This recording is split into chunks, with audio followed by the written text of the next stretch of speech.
ako, busog pa ka dito.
Yes, kaya naman.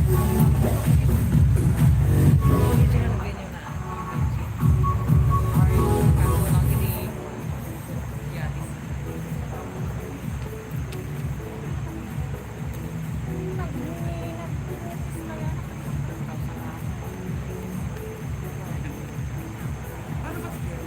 yung mga pintado na nagpili?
Always keep dry when not allowed to way or aisle, and refrain from talking when your mask or face shield is not in place.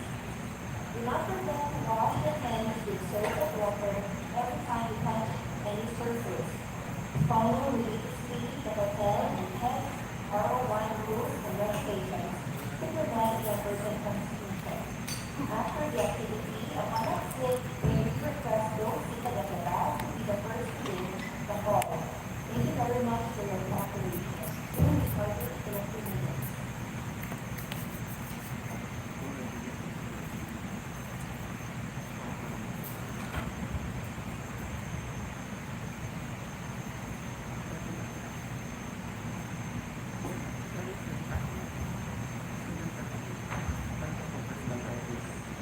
Also, we'd like to inform everybody that after our recognition program, the members of the press will stay because we shall be having the press conference in this hall. We just have to set up at the tables to accommodate everybody. For the members of the media, we shall have a press conference inside this hall. And also, we'd like to inform everyone that we are also joined by our school administrators, our presidents and administrators of our various higher education institutions in Region 1 via Zoom. As you can see on the screen, we have presidents, of different HEIs all throughout Region 1 joining us virtually, joining us in the celebration of this very beautiful day for the 3 local university and colleges in our beloved region. So again, in a few minutes, we should be starting our program, so please enjoy the very comfortable place, enjoy the company of each other, but let's not forget the safety protocols that we have to follow. We would like also to acknowledge the arrival of Attorney Ryan L. Esteves, our OIC, Office of the Executive Director of the UNIFAS Secretariat. Attorney, good morning. Welcome to Congressman.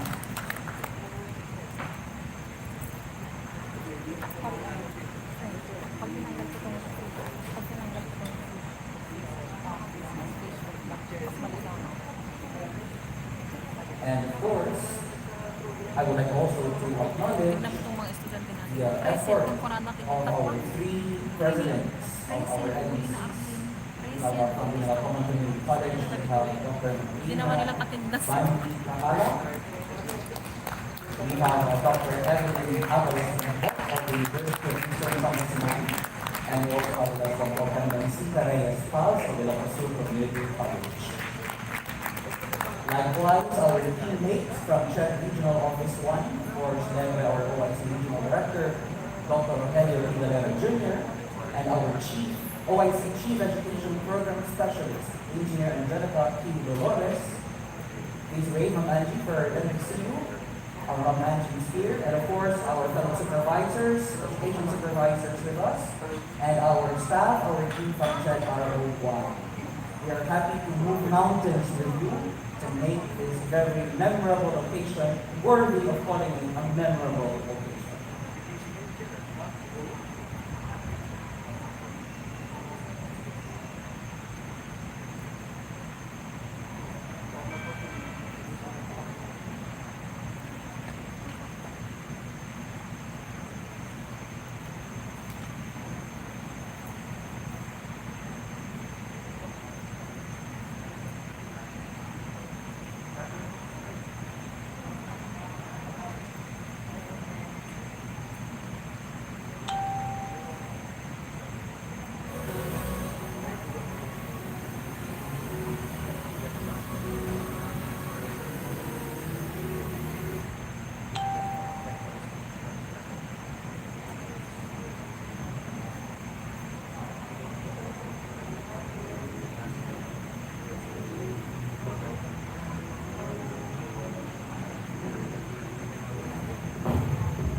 Dr. J. Oscar E. Rivera III, the Chairman of the Commission on Higher Education. Dr. Ryan L. Esteves, OIC Director of the UNIFAS Secretariat. Dr. Rogelio Vidalera Jr., the OIC Director for Czech Regional Office 1. Members of the press, guests, ladies and gentlemen, we would like to acknowledge also our local government officials here with us today. Honorable Juliet Suriswelio, Mayor of the Municipality of San Carlos City and Chairman of the Board of Trustees of the Malatonan Community College. We also have with us Engineer Marcelo Casilian Jr., co-founder of Binalatonan Community College. The President of Binalatonan Community College, Dr. Makrina Bani Kahana. We also have with us from the Lapasur Community College, Dr. Carmencita Reyes Paz, the college administrator. We also have with us from the eastern part of the province, Honorable Ramon V. Guigo III, representative, 5th District of Pangasinan. We have the father of our congressman. We have the mayor of the municipality of Binalona and the chairman of the Board of Regents of UPP. We have Honorable Ramon M. Guigo Jr. And of course, the president of UPP, Dr. Evelyn P. Avalos. We also have with us Honorable Amado I. Espino III, Governor of the Province of Pangasinan, ably represented by Honorable Jeremy Alarico Rosario, MP, the Chair of the Community Education of the Sangguniang Panlalawigan, Pangasinan. Of course, represented by Dr. Carmencita Reyes Paz, we have Honorable Ryan V. Simpson, the Governor of the Province of Ilocos. From our local government unit of Binalona, we we have Honorable Melissa F. Patado, the second Municipal College Member. We have the Municipal Councilor and Member of the Board of Regents. We have Dr. Josephine D. Caburnani. From LGU San Carlos City, we have the City Administrator, Honorable Voltaire Enrico Bacuay. And the City Legal Council, we have Attorney Chopila J. Royalaya.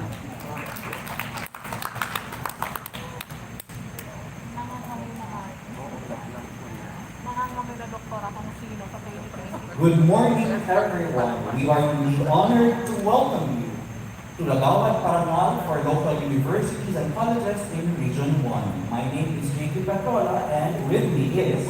I'm Gerda Fernandez, your host for today's event. So before we start, we would like to thank each and every one of you for your presence, and of course, for journeying all the way here to Pangasinan despite the challenges imposed by the pandemic. Safety comes first, but truly, nothing can get in the way of public service. Exactly, Gerda. That is why we have adhered to the strict safety rules in order to get together for this very special event. Our desire to support education is ever so strong, especially during these trying times. That is why we would like to recognize our deserving LUCs who strive to make learning possible despite the pandemic. So to all our guests, if you please make yourselves comfortable and at home as we will now formally open the ceremony.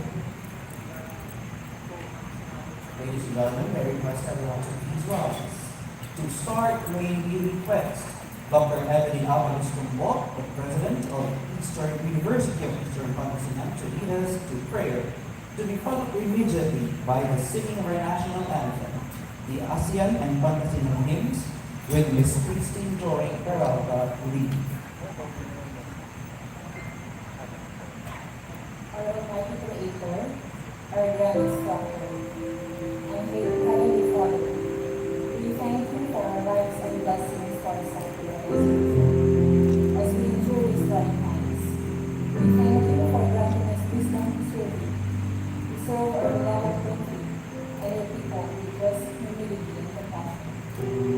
Our God, we offer you this day as a holy and sacred service to you.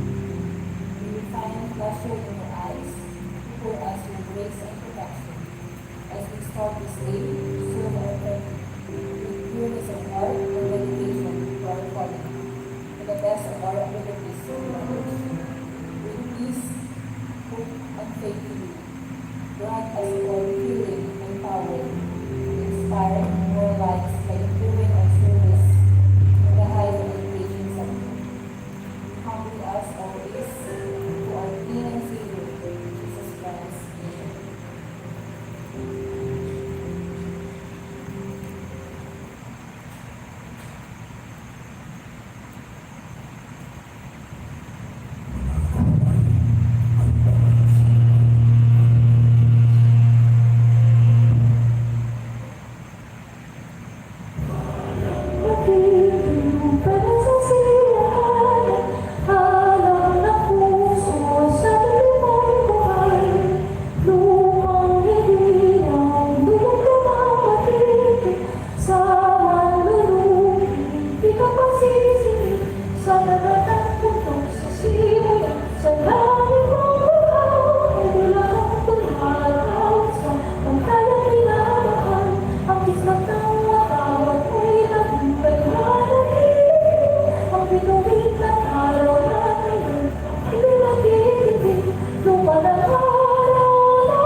you very much. Please be seated. Now, let's move on to the acknowledgement of participants. We would like to call in Engineer Angelica Q. Dolores, OIC, Chief Education Program Specialist of CHED Region 1. Welcome, ma'am. Thank you, Chair. Good morning, friends, ladies, and gentlemen. We are very much privileged to have with us today distinguished personalities who took time to travel during these difficult times for this special event. First on the list is the very hard-working and always on the go, the man of action, our very own Chairman of the Commission on Higher Education, Dr. J. Prospero E. Rivera III. The team are the young and competent staff, Ms. Ella, Ms. Sai, and Ma'am Olan. Also with us today is the team of the UNIFAS Secretariat at the CHED Central Office, headed by the officer in charge of the Office of the Executive Director, Attorney Ryan L. Estevez. Together with him are Ms. Pressy, Sir Francis, Sir Anthony, and Sir Eric. We would also like to acknowledge Honorable Ramon B. Dico III, representative of the 5th District of Pangasinan.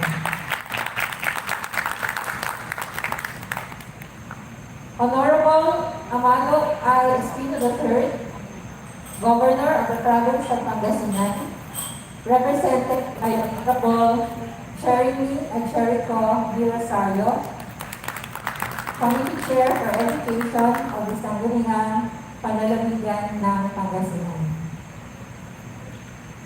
Also, we have represented by Dr. Carmencita Reyes Paz of the Locosur Community College. We would like to acknowledge Honorable Ryan Luis Simpson, Governor of the Province of Locosur. We also have our Honorable Ramon N. Rico Jr., the Mayor of Binalonan, Pangasinan. Sir. Honorable Julier C. Rizalto, City Mayor of San Carlos City, and Chairman of the Board of Trustees of Binalonan Community College. Also with us today is Honorable Melicio F. Patani, II, Vice Mayor of Binalonan, Pangasinan. Our college and university officials of our newly recognized local universities and colleges in the region. We have Dr. Bakrina C. Bani Kahala of the Binalonan Community College, Dr. Evelyn D. Avalos Tombok of the University of Eastern Pangasinan, Dr. Carmencita Reyes Paz of the Locosur Community College. Presidents of higher education institutions in Region 1 who are with us virtually, our members of the press, our colleagues from the Commission on Higher Education, Regional Office 1, headed by our young and vibrant officer in charge, Dr. Rogelio P. Galera Jr. With us also are members of the CHED Regional Office 1 Technical Unit, our supervisor in charge of Student Financial Assistance Program, and an overseer of the UNIFAS team, we have Ms. Catherine Chan. Education supervisor in charge of tourism and hospitality management programs, concerns regarding student services, we have Sir Arnold Ancheta. Supervisor in charge of criminology programs, tuition and other fees concerns, we have Dr. Myriam Faith Mina. Our supervisor in charge of health professional education programs, the lead focal for state universities, colleges, and research also, we have Dr. Mayros L. Quezon. Our supervisor in charge for information technology education programs, and the lead focal for local universities, colleges, we have Dr. Christian Lynette Tasso.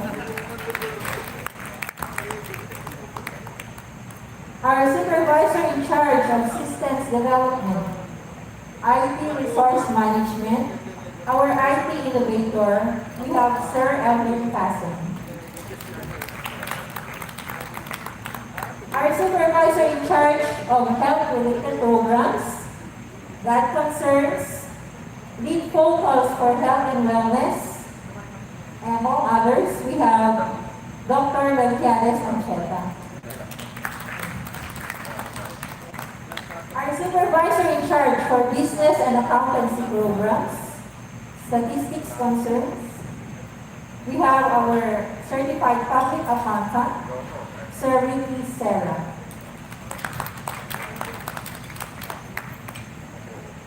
We also have our education supervisor for teacher education programs, focal for education and manpower, and ARCAT, Regional Quality Assessment Team concerns. The man behind the voice recording every time you call our office. We have Dr. Juan Primitivo Petrola.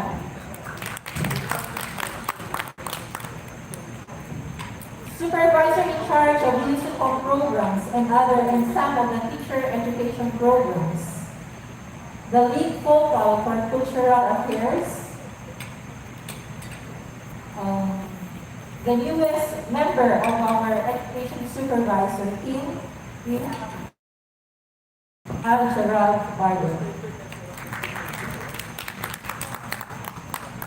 And also with us today is Miss Christine, one person of the K-12 transition unit, our singer.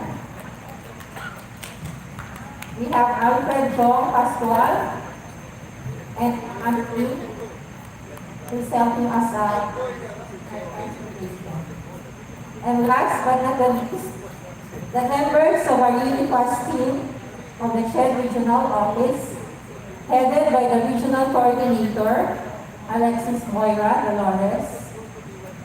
With her in the team are Manel, Xavier, and newly hired addition to the team is Ferda and Eugene. With that, ladies and gentlemen, I wish you all a fruitful day ahead. Good morning.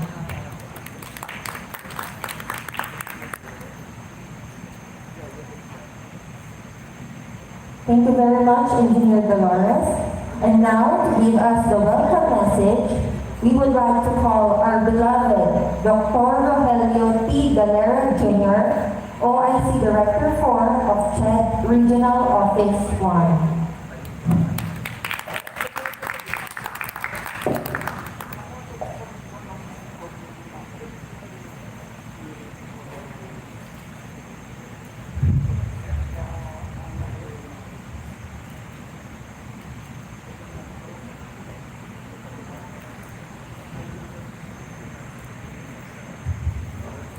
To our very dynamic chairman, CHED Chairman Dr. J. Prospero Ibigara III, sir, Attorney Ryan L. Esteves, OIC Office of Executive Director of the Unifast Secretariat, Dr. Rene M.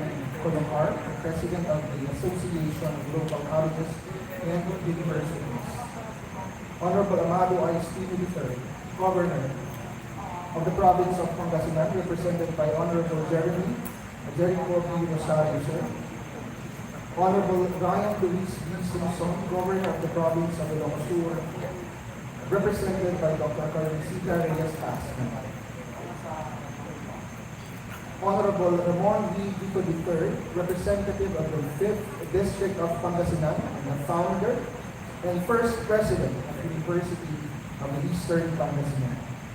Honorable Mayor Ramon M. Vico Jr., Honorable Mayor Julier Escuello, Honorable Vice Mayor Melesio Patagi, Engineer Marcelo Casillan Jr., co-founder of Ginalatawan Community College, City Administrator Sir Walter Cabway, our college and university officials of our newly recognized LUC Division, Dr. Marina D.C. Bani Kahala of Ginalatawan Community College, Dr. Carmencita Reyes Paz of Ilocos Sur Community College, Dr. Evelyn Avalos Tombok of the University of Eastern Pangasinan. Other school officials of our LUC awardees, presidents of higher education institutions in Region 1 who are joining us virtually. Other officials of our local government units, of course, the parents, faculty, members, and students from our 3 LUC awardees joining us via Zoom today. Members of the press, my dear colleagues from the Commission on Higher Education, Regional Office 1, our colleagues from CHED Central Office, and the Unitas Secretariat, friends, ladies and gentlemen, Masantol, Agil, and Sikatayon, amin. Na-invite, mabigat na kayo amin na po. Magandang umaga po sa ating lahat. Former U.S. Defense Secretary Colin Powell reminds us, a dream does not become reality through magic. It takes sweat, determination, and hard work. Despite the challenges brought about by the COVID-19 pandemic, there is an innate drive and motivation within all of us to rise above the glooms and shades of this another episode in human history. We Filipinos are known to be resilient, tenacious, and persevering people. Throughout the course of antiquity, we have seen how we triumphantly conquered and overcome the odds that blurred our dear visions for an improved community, for a better Philippines. We have always upheld the importance of education, an important tool to ease the burdens of our countrymen and families as a basic unit of society. This day is evident in a working paper conducted by the ASEAN Development Bank when it concluded that Filipino parents value education as one of the most important legacies they can impart to their children. It is therefore important and imperative that the poor be given equitable access to education. The 1987 Philippine Constitution declares that education is a right of every Filipino. Also, the passage of the Republic Act 10931, or the Universal Access to Quality Tertiary Education Act, is an indispensable testament of the commitment of the government to secure a better Philippines through education. This law provides free tuition and other school fees in state and local universities and colleges, and state-run tech block institutions through the establishment of the tertiary education subsidy and student loan program, along with the unification of the Unified Student Financial Assistance System, or UNIFAS. Following the statement of U.S. Secretary Powell, it took sweat, determination, and hard work for this dream to be a reality. Like all other Filipino parents, this move of our President, President Rodrigo Roa Duterte, as one of his priority legislative agenda is the same important legacy that he wishes to impart to the Filipino people. R 8 shall produce a globally competitive Filipino who is better educated, better trained, and highly employed. This would not be a reality without our Chairman, Dr. J. Prospero III, who is very instrumental in pioneering this milestone in Philippine education.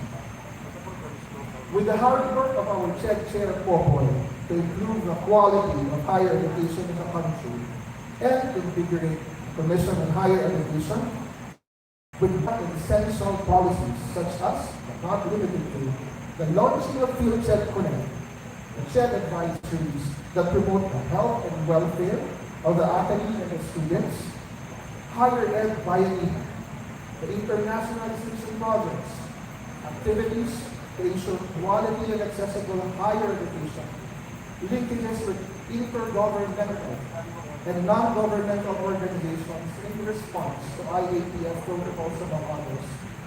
It is no wonder that higher education institutions are likewise inspired in moving mountains, crossing rivers, and making the impossible possible and feasible.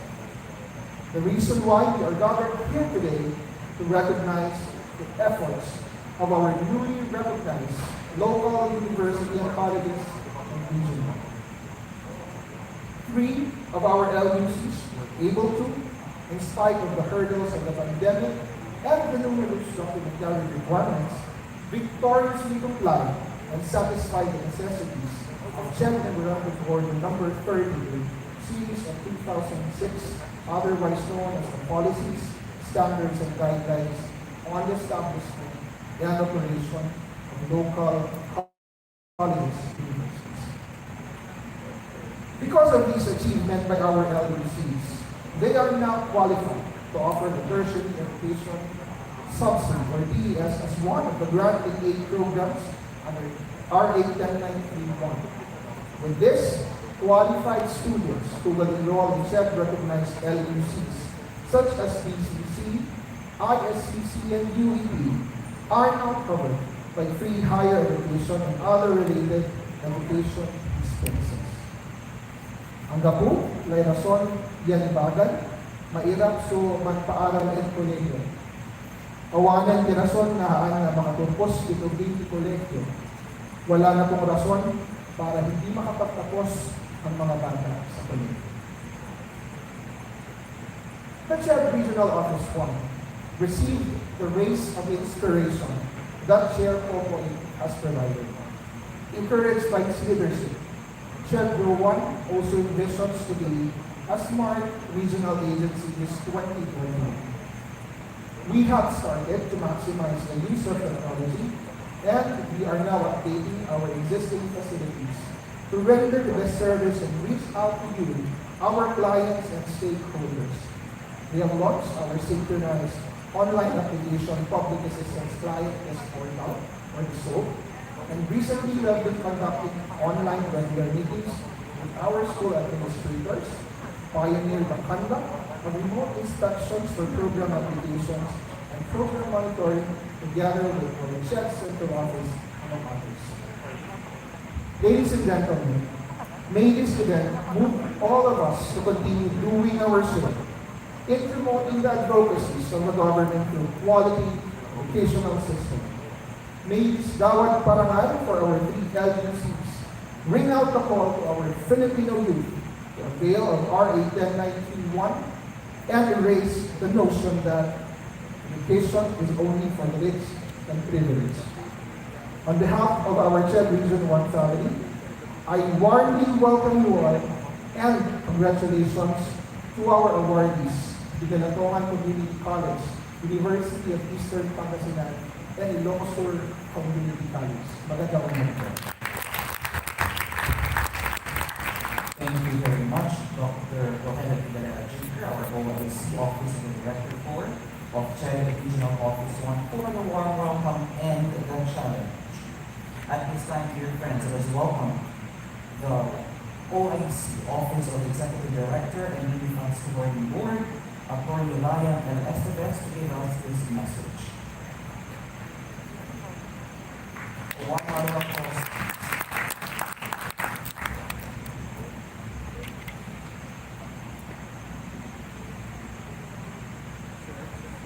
To all the officials and staff of our local universities and colleges recognized earlier, our Chad Regional Office, local chief executives here present and their representatives, our very good friend, Honorable Ramon Vico, the third of the 5th District of Pangasinan, sir, our Unifast regional coordinators and central office, and members of the Unifast board, magandang umaga po sa inyong lahat.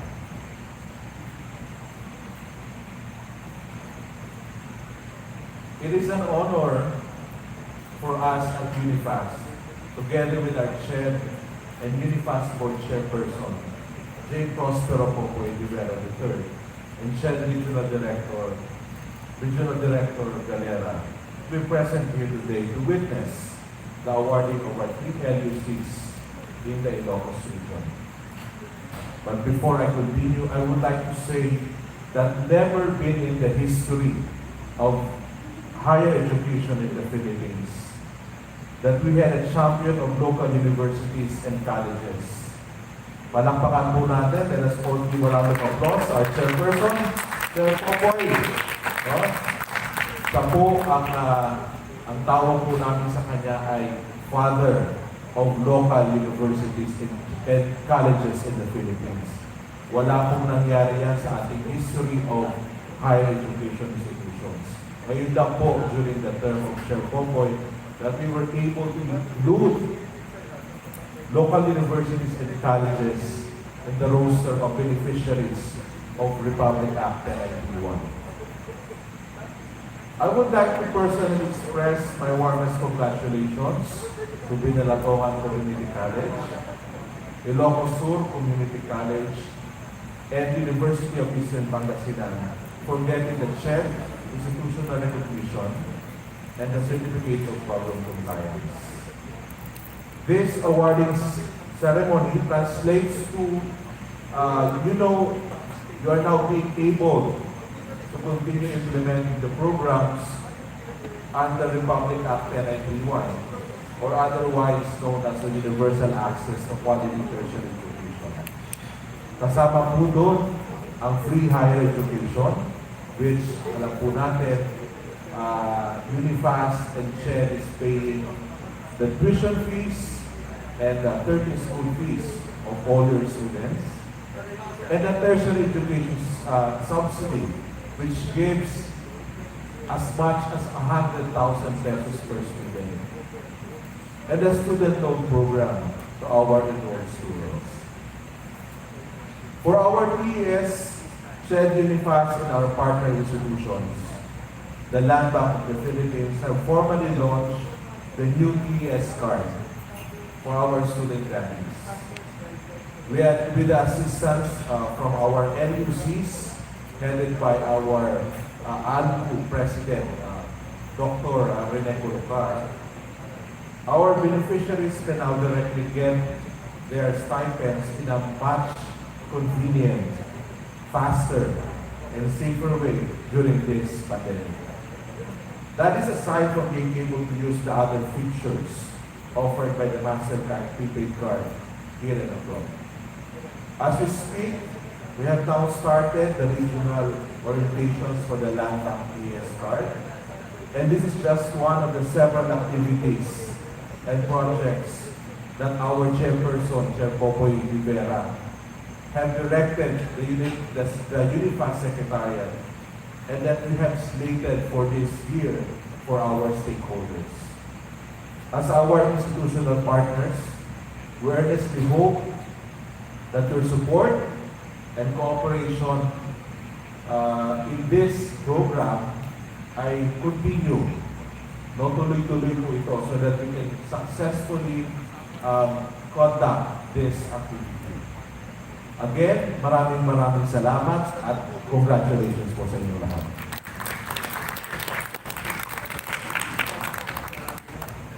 Thank you very much, Attorney Esteves, for your message and for giving us updates and developments on the program. Okay, so now, before we get up close and personal with our chair, okay, I would like to ask JP to please introduce our guest of honor and speaker for today. Thank you, Gerda. There are three words that describe a true leader. Chairman J. Prospero P. Rivera III embodies them all: selfless, result-oriented, and trailblazer. Selfless. His heart is dedicated to public service through the years. He has devoted his talents and skills and devoted his time as a professor, advisor, political analyst, policymaker, project developer, administrator, and CHED commissioner to be the CHED chairperson. Result-oriented. As a man of action driven by a clear vision of uplifting the quality of higher education, he has lobbied numerous policies and laws on free education, scholarship grants for both faculty members and students, and enhancement of curriculum to be at par with the best and top universities and colleges around the globe. He is a certified trailblazer. As a progressive leader, he has pioneered and spearheaded significant initiatives such as internationalization of state colleges and universities, and providing support for smart campuses for the realization of flexible learning in tertiary education, forging memoranda of agreement with local and international partners, bringing the entire Philippines in the arena of educational revolution. Ladies and gentlemen, anak na Pangasinan, anak ni Amyanan, anak Region 1, CHED Chairman, Dr. J. Prospero E. De Vera III.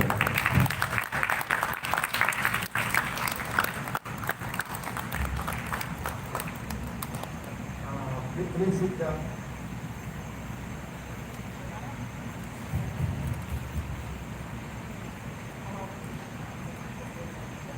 Ngayon nag-adlaw kaya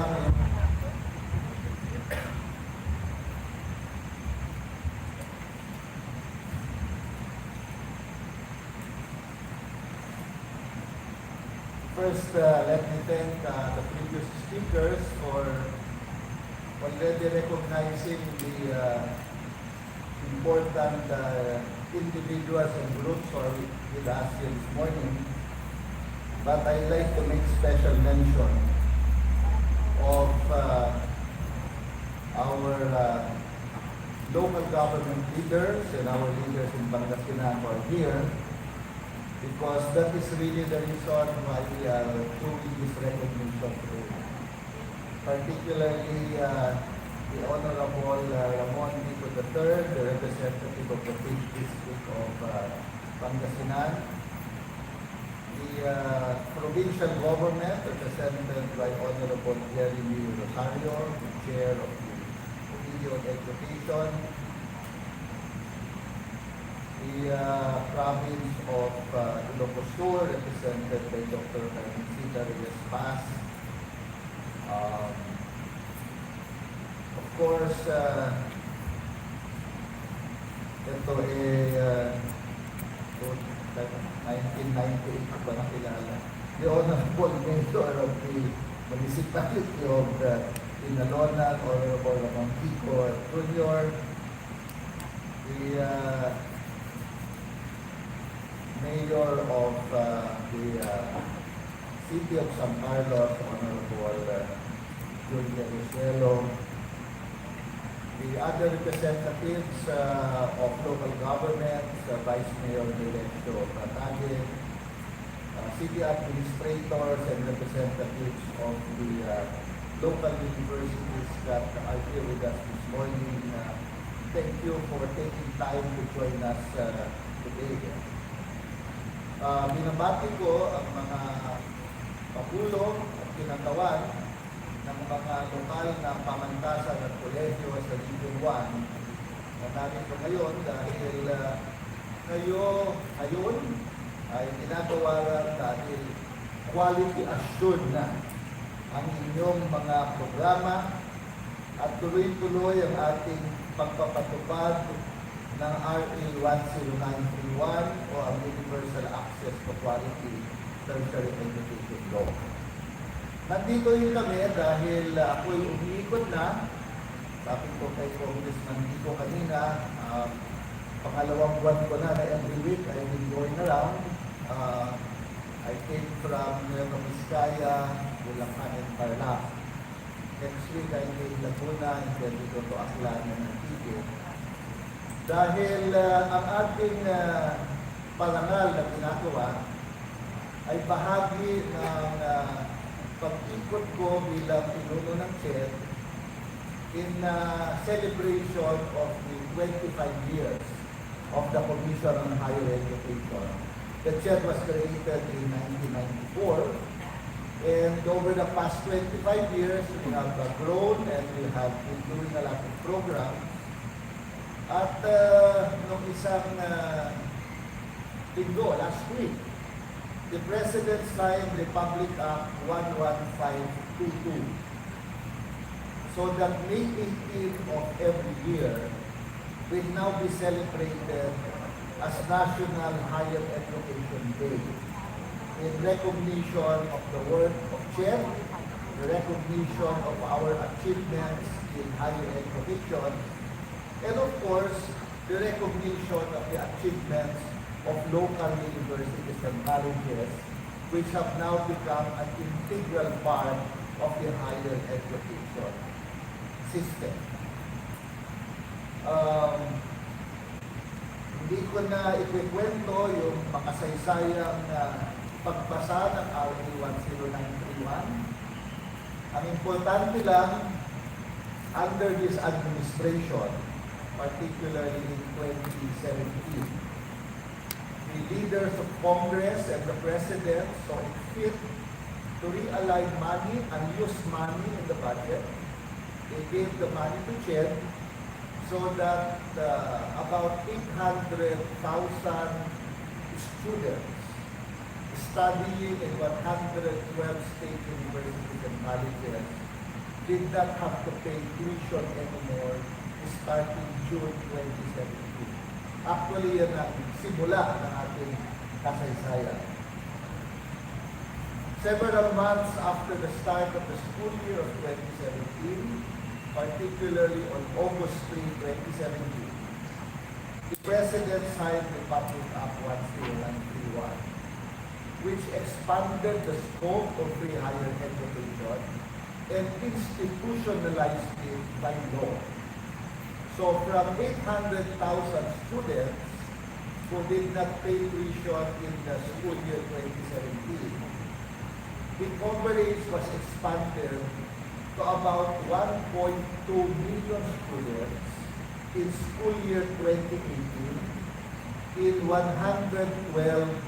state universities and colleges, and at that time, 78 local universities and colleges. So we expanded not just the number, we expanded the scope by recognizing local universities as an important part of our higher education system. Pero hindi lang tuition ang ginawang libre. Sinama ang miscellaneous fees. So they expanded the benefits from tuition to miscellaneous fees, expanded the coverage by recognizing more public institutions that will be part of the program, and institutionalizing what is called the tertiary education subsidy, which was, of course, originally a DSWD program called ESGPPA. So ang DSWD noon, nagbibigay ng slots sa mga state universities para yung anak ng mga 40s families can continue in their education. Under DSWD, the number of test beneficiaries was approximately 20,000 students. In 2017, when the law was signed by the President, we expanded the test program from 20,000 beneficiaries to 200,000 beneficiaries. 20,000, 200,000. But we expanded it some more because we allowed tests in both public and private universities. Ang original na ESGPPA ay sa public universities lang. Under the law, we put in place the idea that a student can get additional subsidy from government two ways. The first one is if you don't have the financial resources, meaning you are a member of the Fortis families, saan ka man mag-aral, public or private, bibigyan ka ng test. But we put in another innovation such that the students residing and studying in private schools in areas where there is no public university can also get tertiary education subsidy. So, today, asan na ba yung aking listahan na binigay ni Atty. Ryan? Tama ba ito? Today, as of school year 2019-2020, more than 60,000 students in Region 1 are no longer paying tuition and miscellaneous. More than 60,000. Just in Region 1. All over the country, there are now about 1.3 million students that are no longer paying tuition and miscellaneous. If you add the number of test beneficiaries and you add the tulong-dulong scholars, about 1.8 million young Filipinos are being financially assisted by government. Today, 1.8 million. Never in the history of this country has something like that happened ever in our whole history. 1.8 million students. So makasaysayan ang ating ginawa mula 2017 at napakalaking bahagi nitong kasaysayan ito ang papel ng mga local universities at colleges.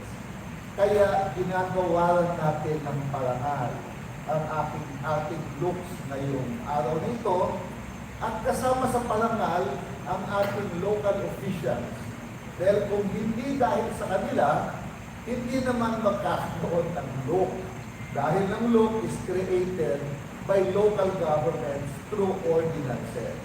So ang parangal ay kasama ang mga nagtayo ng looks at ang mga nagpapatakbo ng looks all over the country. So sa pag-ikot ko last week, pinarangalan ko ang 12 looks sa buong Region 3. 12 looks from Zambales all the way to Nueva Ecija. We went to Bulacan to recognize them. What is the importance of looks? So, according to the data of Atty. Ryan, kaya po sinama si Atty. Ryan dito kasi siya po ang Executive Director ng UniPass na nangangasiwa ng ating free higher education. Sinama ko siya para siguruhin na ma-report na ang pera ay nasa universities na. At ang test ay tuloy-tuloy. But more than that, I wanted to bring Atty. Ryan so we can see for himself the importance of how our universities, both public, private, state, and local governments, are helping carry out the promise of President Rodrigo Gawad Duterte to give every young Filipino a chance to go to school. So today, according to the data of UNIFAS, in the 3 looks that we are recognizing today, the beneficiaries include 17,847 beneficiaries in the 3 local universities. Beneficiaries of free higher education, funded by close to 130 million pesos by the national government. Doon sa tulong-dunong program, ito pa yung isang innovation na ginawa sa Chair. Lahat po ng tulong-dunong scholars, kasama ang mga nirecommend ng ating mga local officials. Before, every year, kailangan mag-appropriate ng pondo o hindi matatapos ang scholarship nila. We changed it so that once you're a tulong-dunong scholar, the funds move over to the tertiary education subsidy and you will continue getting your tulong-dunong until you graduate. Hindi po nangyari yan sa ating kasaysayan din.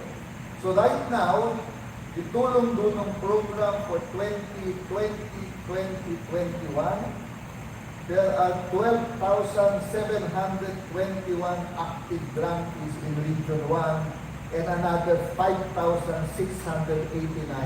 their applications are being processed. So pwede iya dito, Raya, di ba?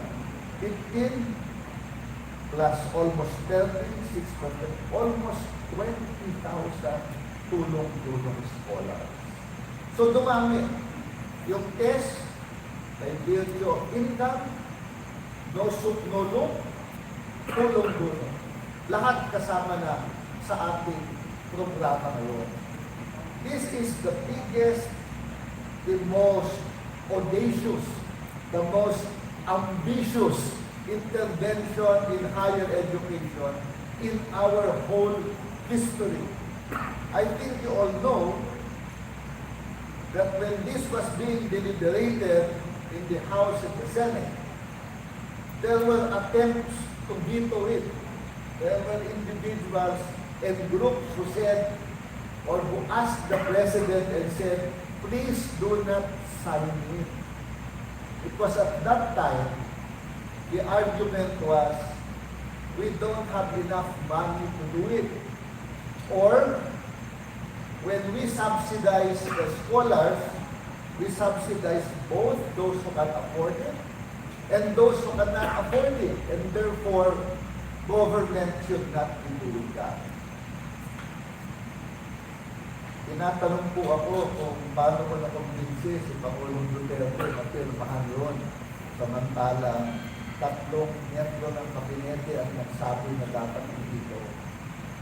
Simple lang po ang sagot ko. Sabi nila, sino bang champion mo? Sabi ko, si President Duterte.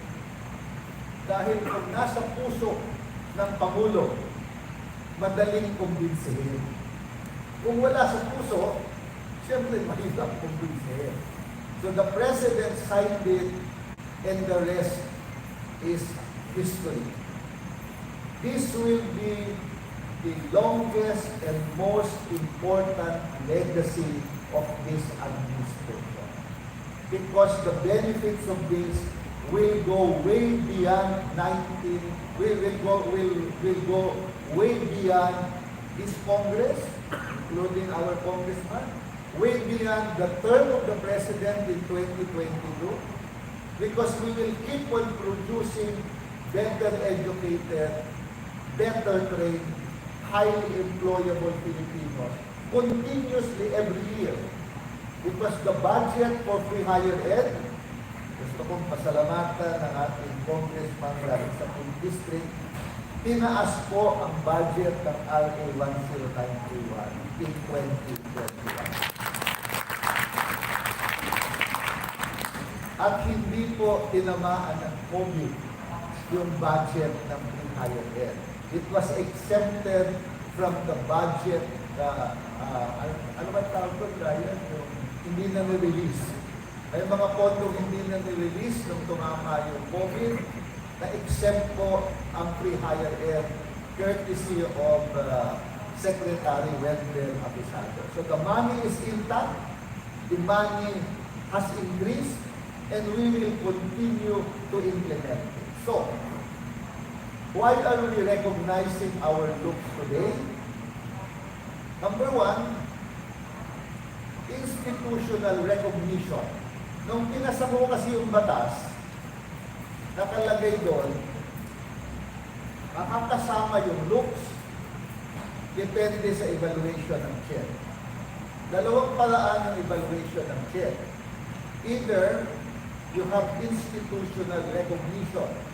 That means your systems and processes meet standards.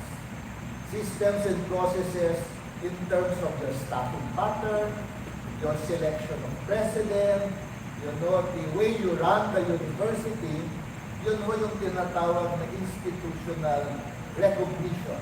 It complies with systems and procedures needed in higher education institutions. The other one is what we call Certificate of Program Compliance. And this is a measurement of the quality standards in your degree program. So nung pinasa yung batas, ang decision ng commission sabi, you have either one of them. Either you have institutional recognition or you have COPC. Pwede kayo. Doon sa unang bugso ng 78 na nirecognize. Pero sabi ng chair, in 2 years' time, you must have both.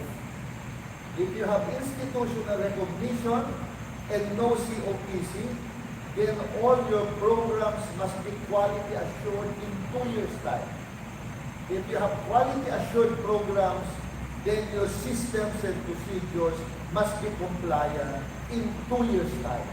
If you don't, malalaglag kayo sa listahan ng kasama sa higher ed.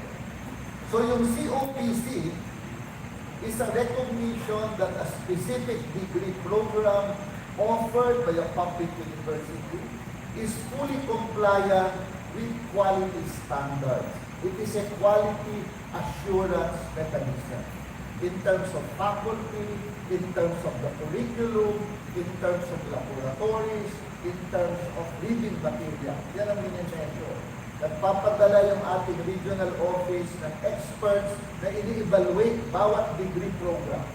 Okay? So, if you have a COPC, the students are assured that they get quality education. Because it has always been my position that access must be access to quality education. Access per se is useless if the education you get is not quality assured. You are just giving false hope to students that they study, but the standards of the degree program are not met. So a COPC means that quality assured yung inyong program. And therefore, today, okay, 3 local universities and colleges in Region 1 have complied with both. They have satisfied the requirements of Chair Memorandum Order Number 32, Series of 2006, entitled Policies, Standards, and Guidelines on the Establishment and Operation of Local Colleges and Universities. And sabi ni Atty. Ryan kanina, ako daw yung champion sa looks. Pwede ko na akong i-claim niya. Dahil yung pinalitan ko po sa chair, ayaw po sa looks. Sa totoo lang, congressman yan. Ayaw. Yung chair noon, medyo tuliro sila kung anong gagawin sa looks. Kasi sabi nila, local government ang create niyan. Wala namang kaming kinalaman dyan. Why are we going to get them involved? That has been a battle that has been ongoing.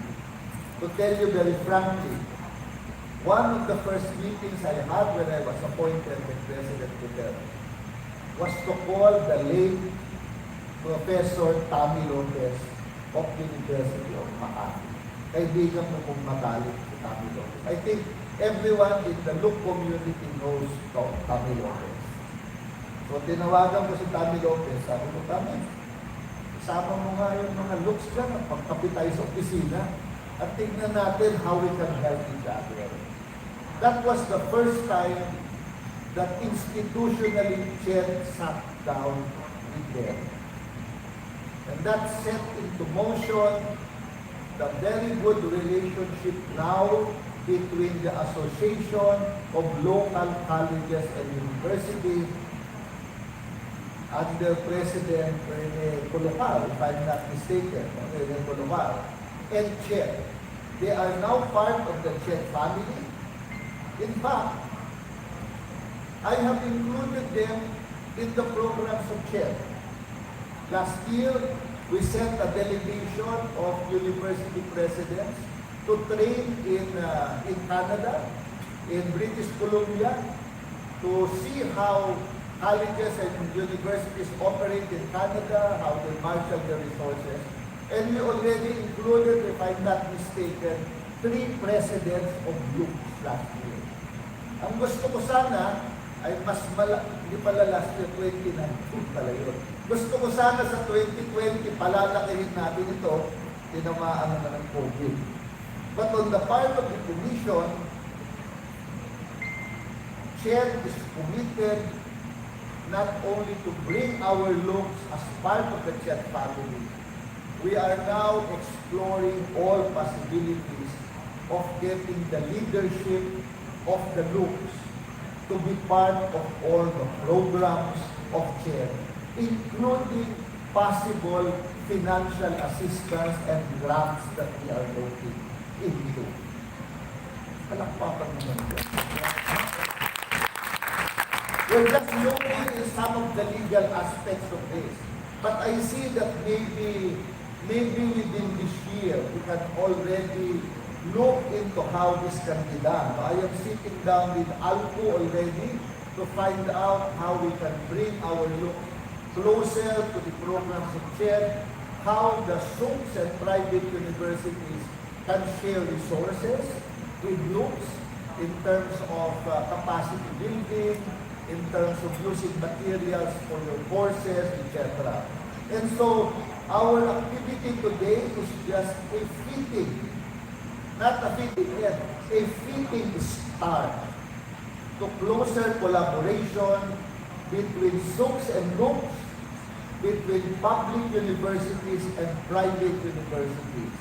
Because as we in the Commission always say, we need to learn as one. Only when everyone joins in a bayanihan spirit can we bring higher education to higher levels even in the midst of the pandemic. So again, thank you to our 3 looks. Meron pa yata isang look na hindi pa natatapos. Ay, konti ka talaga ng ulan. Hindi ko na babanggitin. Konti na lang. So, pagka nasama yun, apat na looks na Schedule 1, and we will continue. There are now, if I'm not mistaken, 123 local universities and colleges that are part of the higher education system. So from 78 in the first year, we have grown to 123. Pero mas mahirap na kung mag-qualify ang looks ngayon kasi kailangan you satisfy both for you to be included. So medyo swerte yung mga nauna, they were given some time to catch up. The newer ones have to think very seriously about getting there. So muli, maraming salamat po sa inyong lahat. Maraming salamat sa ating local governments. And together, let us learn as one. Thank you.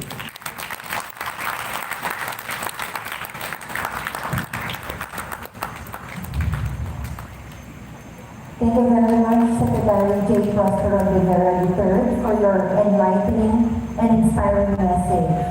So we are truly grateful for your leadership and innovation as chairperson.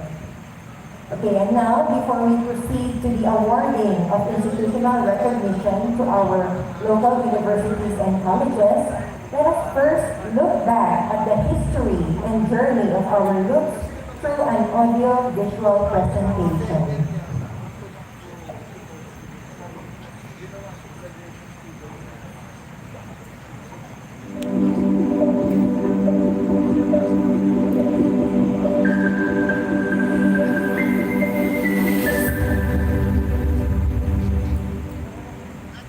By virtue of City Ordinance Number 38 Series of 2006, Manila Community College was established. At present, BCC is strategically located at Barangay ng San Carlos City, Pangasinan.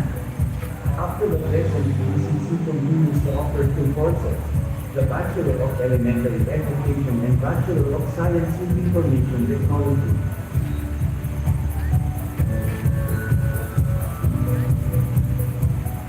Since 2006 up to present, Manila Community College continues to support history and achievements while providing quality education and service to produce 21st century professionals at par with the global standards. For over the years, BCC is consistently working hard to achieve its institutional recognition. And finally, last October 2020, for the accomplishments was given the recognition. BCC was able to fulfill the requirements and was recognized under institutional status. What made the success possible are the things that the BCC team has accomplished in the past months to completely comply with the requirements.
growing effort of BCC officials and through the guidance of the regional office, institutional and project development plans have been created and approved.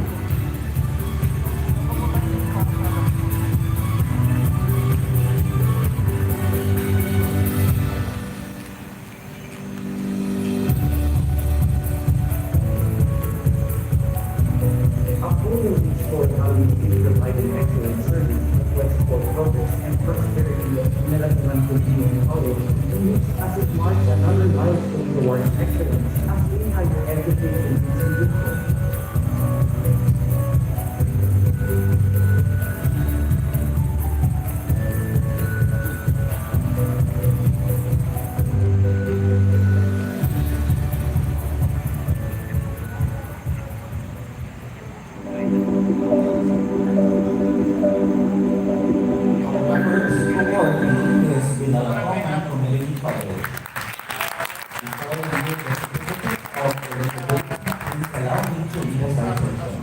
Republic of the Philippines, Office of the President, Commission on Higher Education, Unified Student Financial Assistance System for Tertiary Education.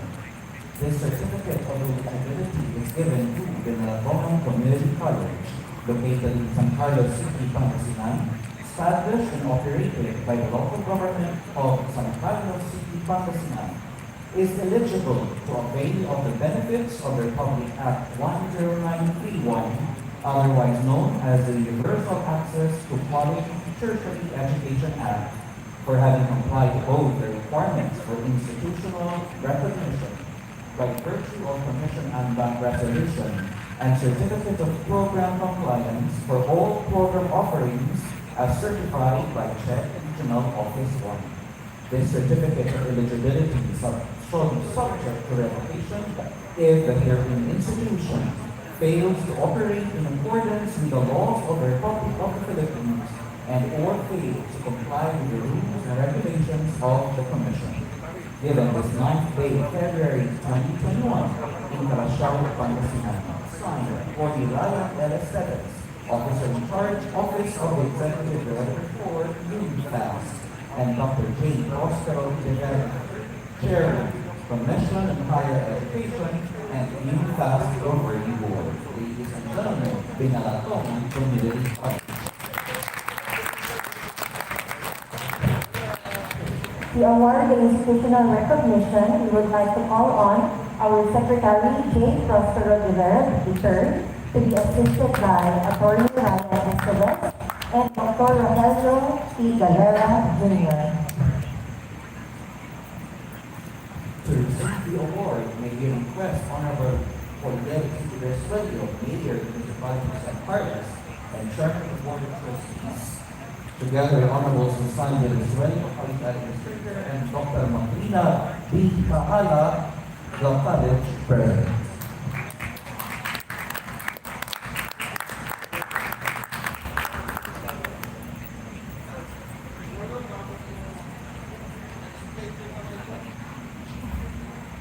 Siguro bago natin i-award, that may explain this very beautiful Gawad Parangal na tasdaan. No? This was designed by Chancellor Gigi Alfonso, who was the Chancellor of UP Open University for a long time. And he's a very good and acknowledged artist.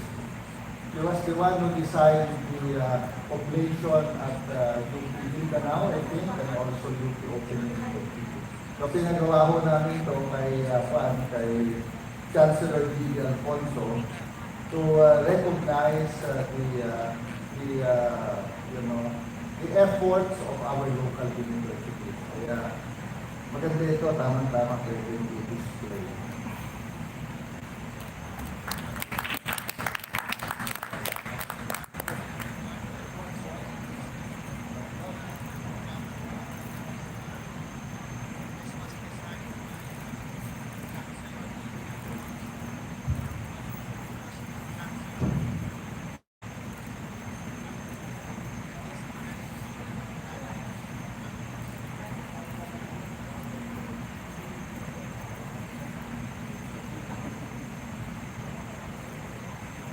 Iklan kayo yung batang-batang iba. So,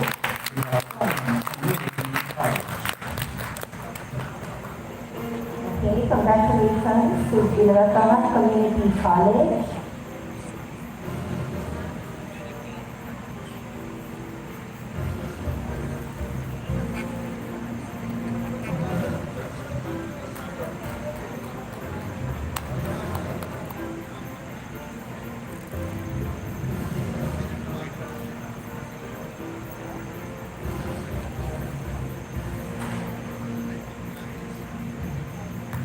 Okay, thank you very much, Binalatong Community College, and congratulations once again.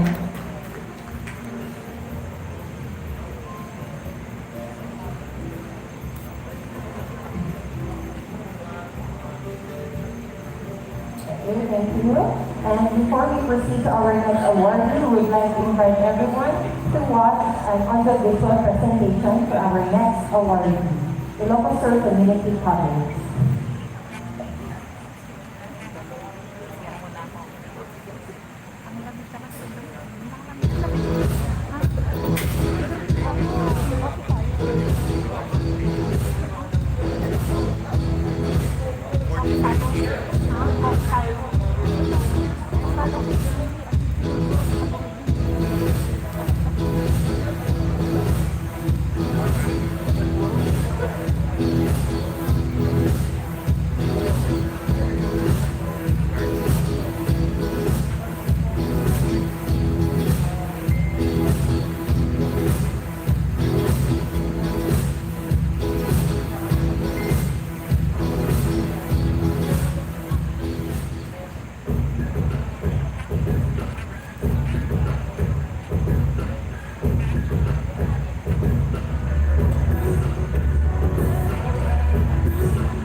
Ilocos Community College offers the following courses: Bachelor of Science in Information Technology, Bachelor of Science in Hospitality Management, Bachelor of Science in Media, Bachelor of Science in Tourism Management, Bachelor of Science in Cooperative Management, Bachelor of Science in Agribusiness. We also offer senior high school in both academic and technical track, and many other technical vocational programs to choose from.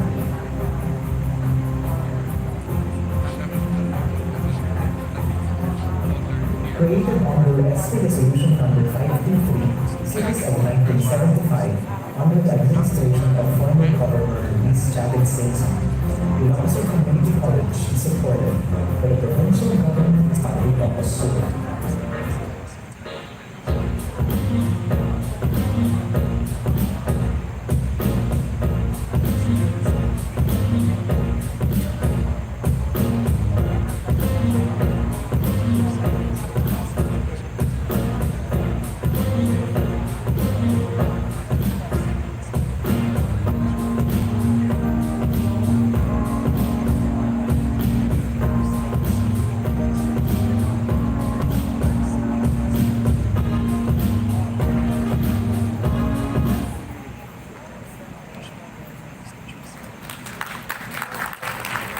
Our second awardee is the Ganzon Community College. Please allow me to read the citation of their certificate of eligibility. Republic of the Philippines, Office of the President, Commission on Higher Education, Unified Student Financial Assistance System for Tertiary Education. Certificate of eligibility. This is to certify that Ilocos Sur Community College, located in Bantay, Ilocos Sur, established and operated by the provincial government of Ilocos Sur, is eligible to avail of the benefits of Republic Act 13931, otherwise known as the Universal Access to Quality Tertiary Education Act, for having complied both the requirements for the institutional recognition by virtue of Commission and Plan Resolution number 776/2020 and certificate of program compliance for all program offerings as certified by JED Regional Office 1. This certificate of eligibility shall be subject to revocation if the hearing institution fails to operate in accordance with the laws of the Republic of the Philippines and or fails to comply with the rules and regulations of the Commission. Given this 9th day of February 2021 in Parashao, Pangasinan, signed Attorney Ryan L. Estevez, Officer in Charge, Office of the Director for UNIFAS, and Dr. J. Oscar E. Vera III, Chairman of the Commission on Higher Education and UNIFAS Governing Board. Okay, ladies and gentlemen, let us all welcome and give a round of applause to our second awardee, Ilocos Sur Community College, represented by their college administrator, Dr. Carmen Sita Reyes Paz. May we request Secretary Popoy and Attorney Ryan Gonzalez and Dr. Rogelio Calera to please award the plaque and certificate.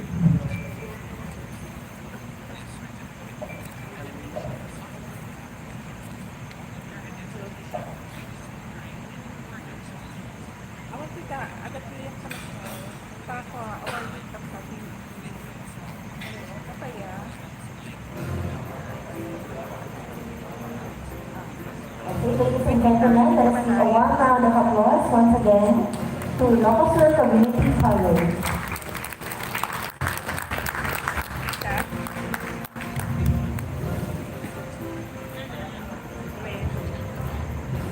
Academic education, Bachelor in Secondary Education, Bachelor of Science in Information Technology, Bachelor of Science in Hotel and Restaurant Management, Bachelor of Science in Business Administration, Bachelor of Science in Accounting Technology, Bachelor of Science in Criminology, Bachelor of Science in Midwifery, Diploma in Midwifery, and Associate in Hotel and Restaurant Management.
today that is the third awardee, University of Eastern Pangasinan. Okay, so before we award the recognition, please allow me to read the citation in the certificate. Certificate of Eligibility. This is to certify that University of Eastern Pangasinan, located in Binalonan, Pangasinan, established and operated by the local government of Binalonan, Pangasinan, is eligible to avail of the benefits of Republic Act 10931, otherwise known as the Universal Access to Quality Tertiary Education Act, for having complied both the requirements for institutional recognition by virtue of Commission and Bank Resolution number 176-2019 and Certificate of Program Compliance for all program offerings as certified by CHED Regional Office 1. This certificate of eligibility shall be subject to revocation if the herein institution fails to operate in accordance with the laws of the Republic of the Philippines and or fails to comply with the rules and regulations of the Commission. Given this 9th of February 2021 in Calasiao, Pangasinan. Signed, Attorney Ryan L. Estevez, Officer in Charge, Office of the Executive Director for UNIFAS, and signed, Prospero E. De Vera III, Chairman, Commission on Higher Education and UNIFAS Governing Board.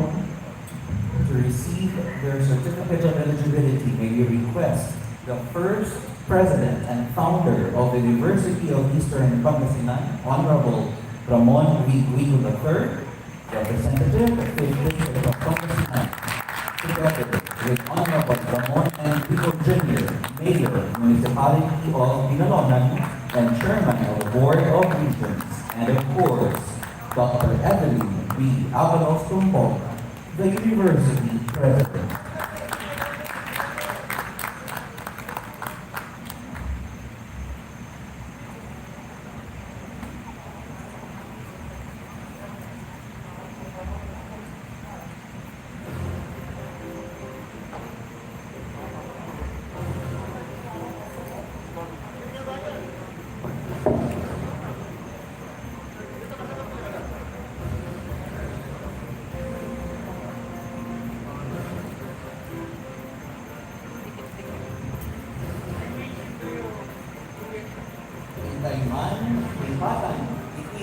University of Eastern Pangasinan, Binalonan, Pangasinan.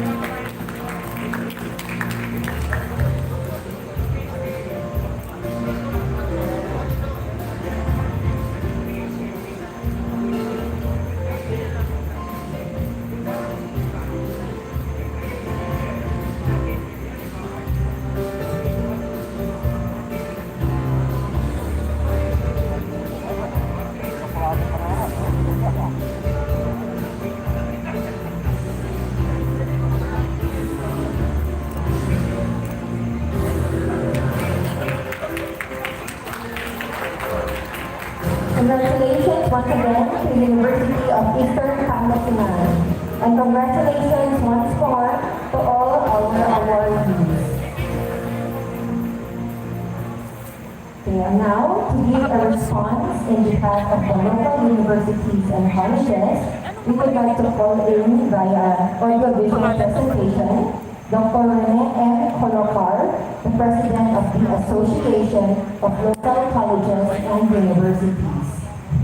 To the OIC Chief Education Program Specialist, Angelica Dolores, to the OIC Office of the Executive Director, our good friend, Attorney Ryan Estevez, to the OIC Director for the Regional Office 1, Dr. Manuel Rivera Jr., to the Chairperson of the Commission on Higher Education, Honorable Secretary Jane Prospero Rivera III, to the Governor of Province of Pangasinan, Honorable Amado Espino III, to the Governor of Province of Ilocos Sur, Honorable Ryan Luis B. Simpson, to the LCU College Presidents, Deans, program heads, teaching and non-teaching staff, and all participants, good day.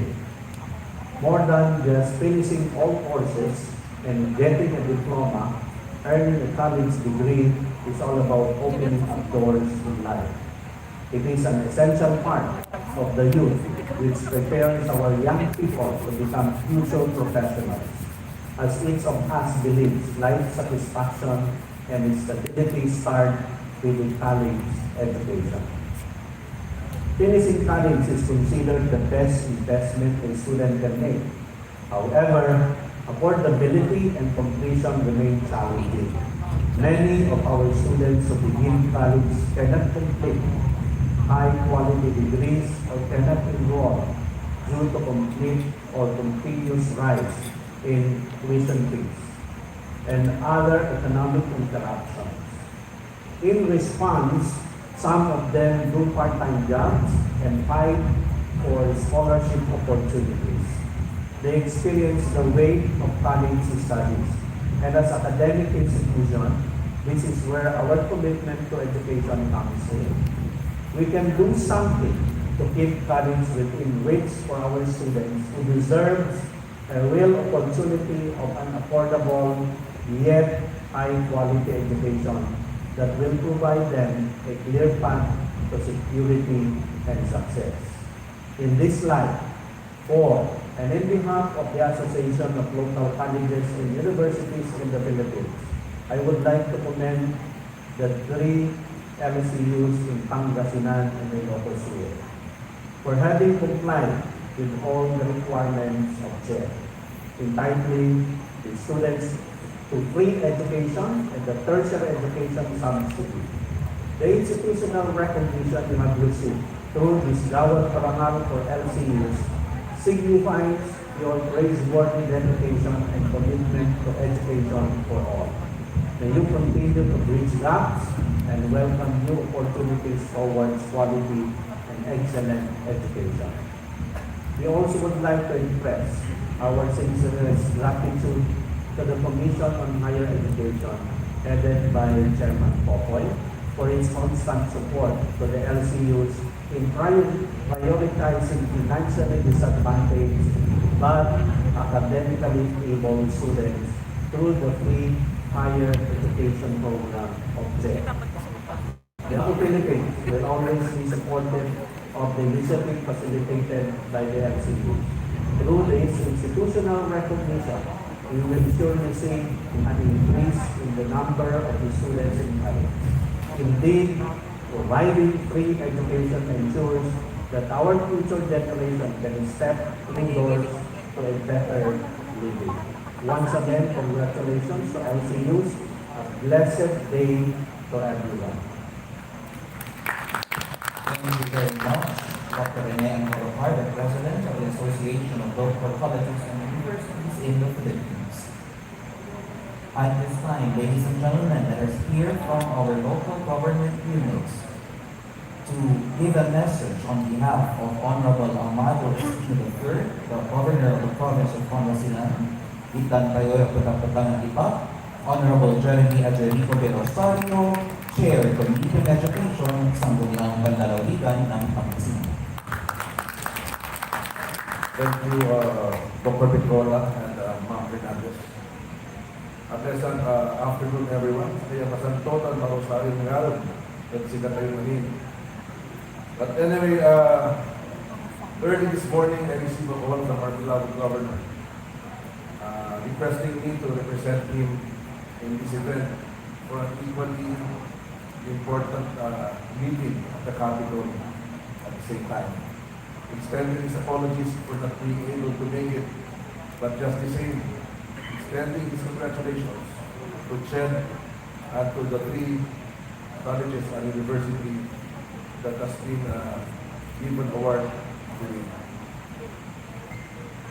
Allowing this to introduce myself, I am board member Jeremy Adjerico Rosario, a doctor by profession, the concurrent regional director, regional chairman of the provincial board members league, Region 1, and the concurrent chairman for the Committee on Education at the Sangguniang Panlalawigan.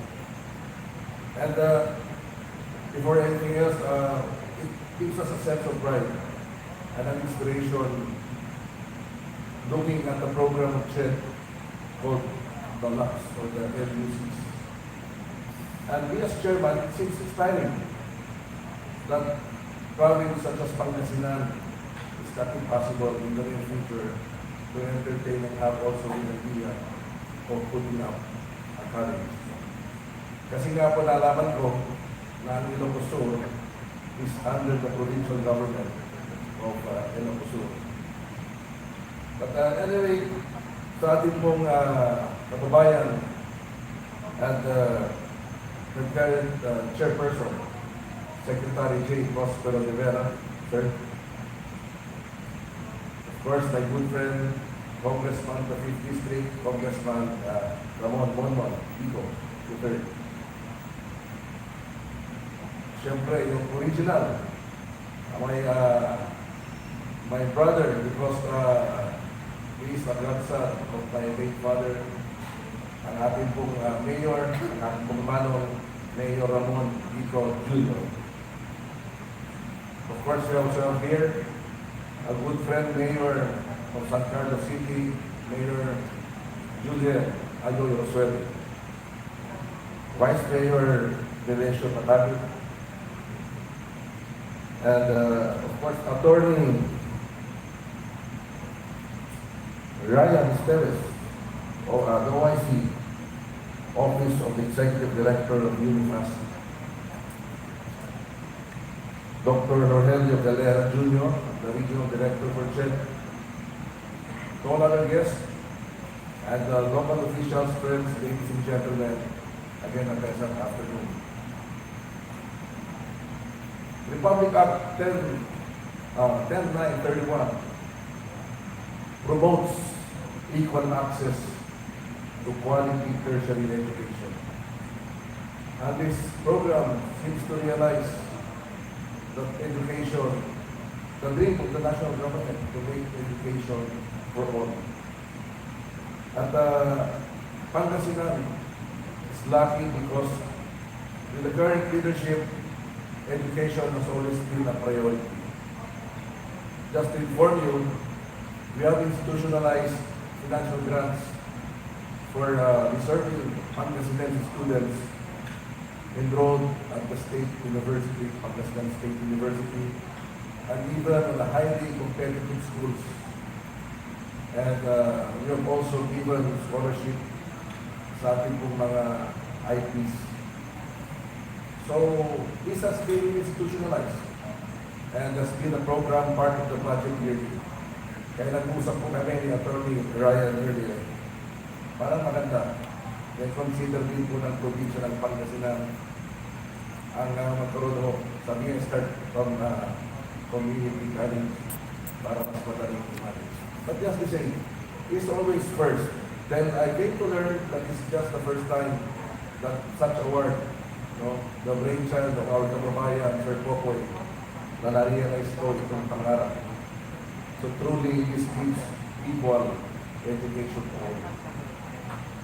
But anyway, I will not take much of your time. Thank you on behalf of the Governor, Governor Amado Espino III. Maraming salamat, and rest assured that we are always in support to the programs of CHED at lalo-lalo na with Sir Popoy around our kababayan. Maraming salamat. Mabuhay po tayong lahat. God bless. Thank you.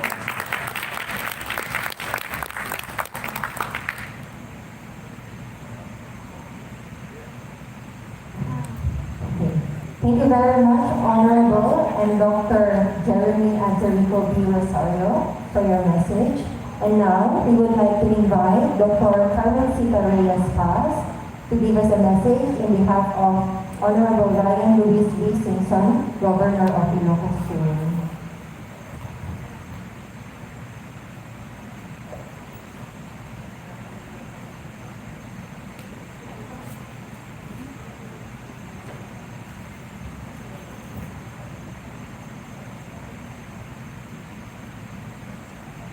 Allow me to read the response message of Honorable Governor Ryan Luis Simpson.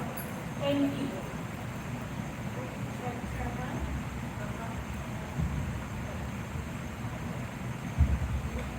Office Chairman, Dr. J. Prosperos E. Rivera III, Attorney Ryan S. Ives, Rector of Chet Unpas, Dr. Rogelio T. Valera, Sr., Director 4 of Chet Whitmer, Office 1, government officials of the province of Pangasinan, led by Governor Amado Espino III, Honorable Ramon Dico III, Representative, 5th District of Pangasinan, local government officials, Mayor Javier Casuelo, of San Carlos City, Mayor Ramon Dico III, of the municipality of Inalunan. First, ladies and gentlemen, good morning. Good morning. Today's momentous occasion is a testament that all hard work and sacrifices are worth it, and the journey towards quality is always prized. The award that has been accorded to Ilocos Community College is the fruit and rise of so many years of advancing and providing relevant and accessible education in our youth, in our community. I am very proud that ISCC is continuous offers programs designed the useful and effective learning and in improving the quality of living in the community. It offers practical courses to serve educational needs of deserving but indigent students. It provides low-cost education as part of the provincial government program of social amelioration. Knowing their noble vision, mission, more than my congratulations to ISCC.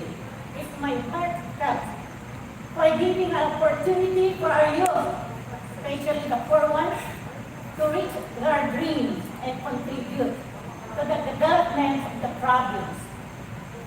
You truly our partner in the delivery of quality services and achievements of sustainable development. I'd also like to thank the Commission on Higher Education for assisting and supervising ISCC reach its goals by giving it technical and financial support every time it needs it. Without your constant guidance, ISCC would not have received this award today. Thank you very much. I believe, as a public servant, a strong government and a progressive country lies in the quality of education it provides. Therefore, I say with conviction that I, together with other government officials of Ilocos fully support ISCC in all its efforts and initiatives to improve the educational services for the hope of our country. Again, congratulations and mabuhay ISCC. Thank you very much and a pleasant good day to all.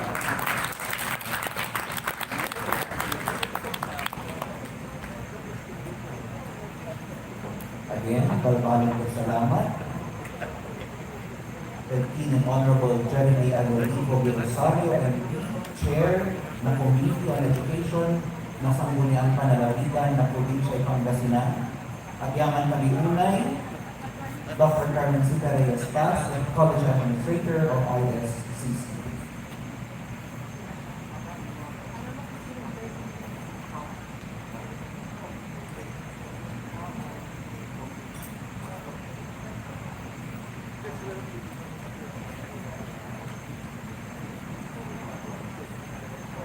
Before we go to the next part of our program, we would like also to hear a message from the City Mayor of San Carlos City, Honorable Juliana C. Resuelo. Let us give him a warm round of applause.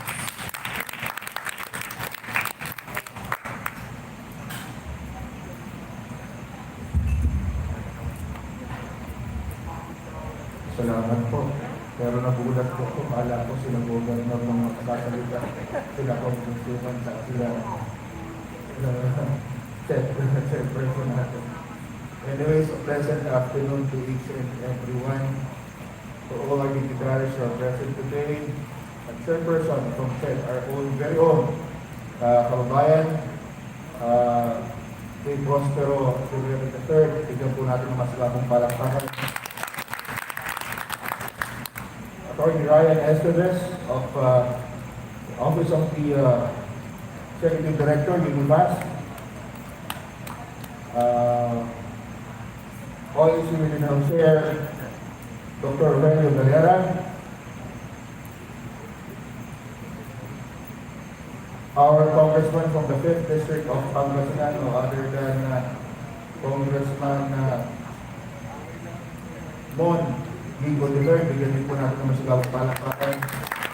The representative of the governor, the very governor, the province of Pangasinan, Governor Amado A. Espino, Board Member Ming Rosalo, bigyan din po natin ng masigawang palakpakan. Mayor Tito Mon Gigo Jr., Vice Mayor Katage, lahat po lang nandito present noon, everyone, especially to my beloved Binalatongan Community College. At dito po sa amin yung co-founder ng Binalatongan Community College, Engineer Marcelo Casillan. Hindi po naging posible na magpatayo ang community college ng San Carlos City kung wala po si Uncle Marcelo Casillan, a philanthropist, an engineer, a very hardworking person, and dedicated to giving those people who are very poor tertiary education para po makatulong sa kanilang mga magulang at ma-realize po yung kanilang mga pangarap.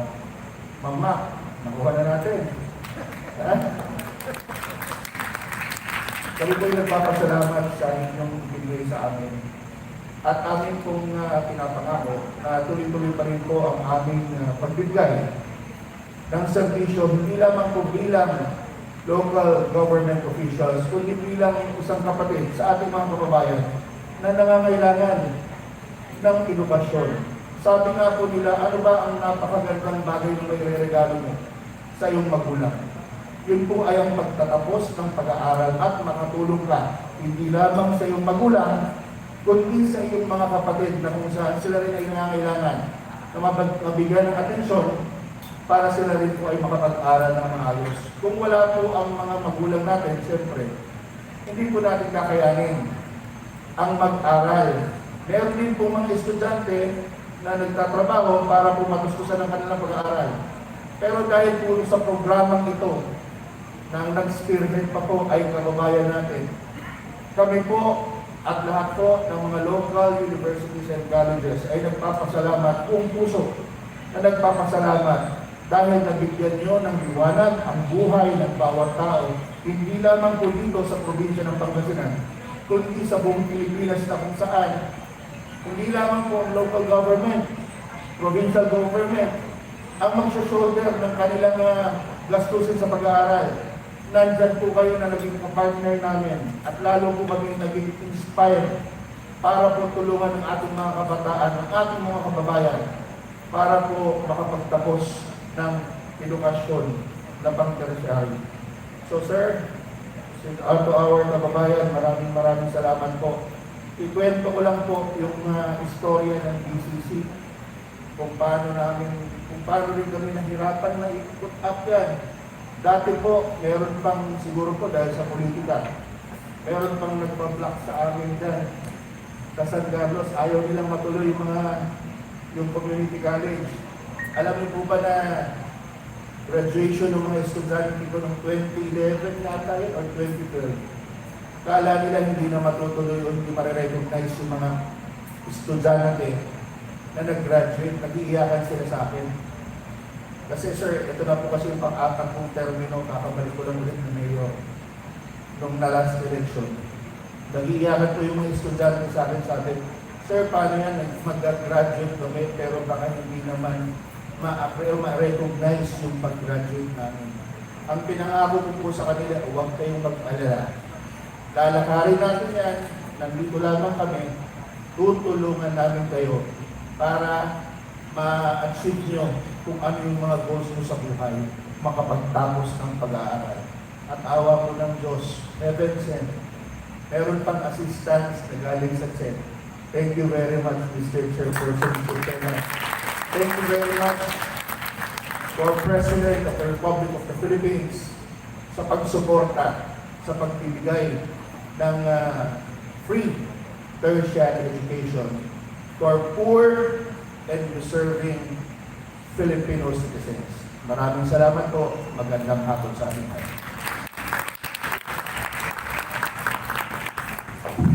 Thank you very much, Mayor Julia Rosario, and also to Engineer Marcelo Casillan. Thank you po, sir. And now, we would also like to invite the representative of the 5th District of Pangasinan, Honorable Ramon V. Rico III, for his message.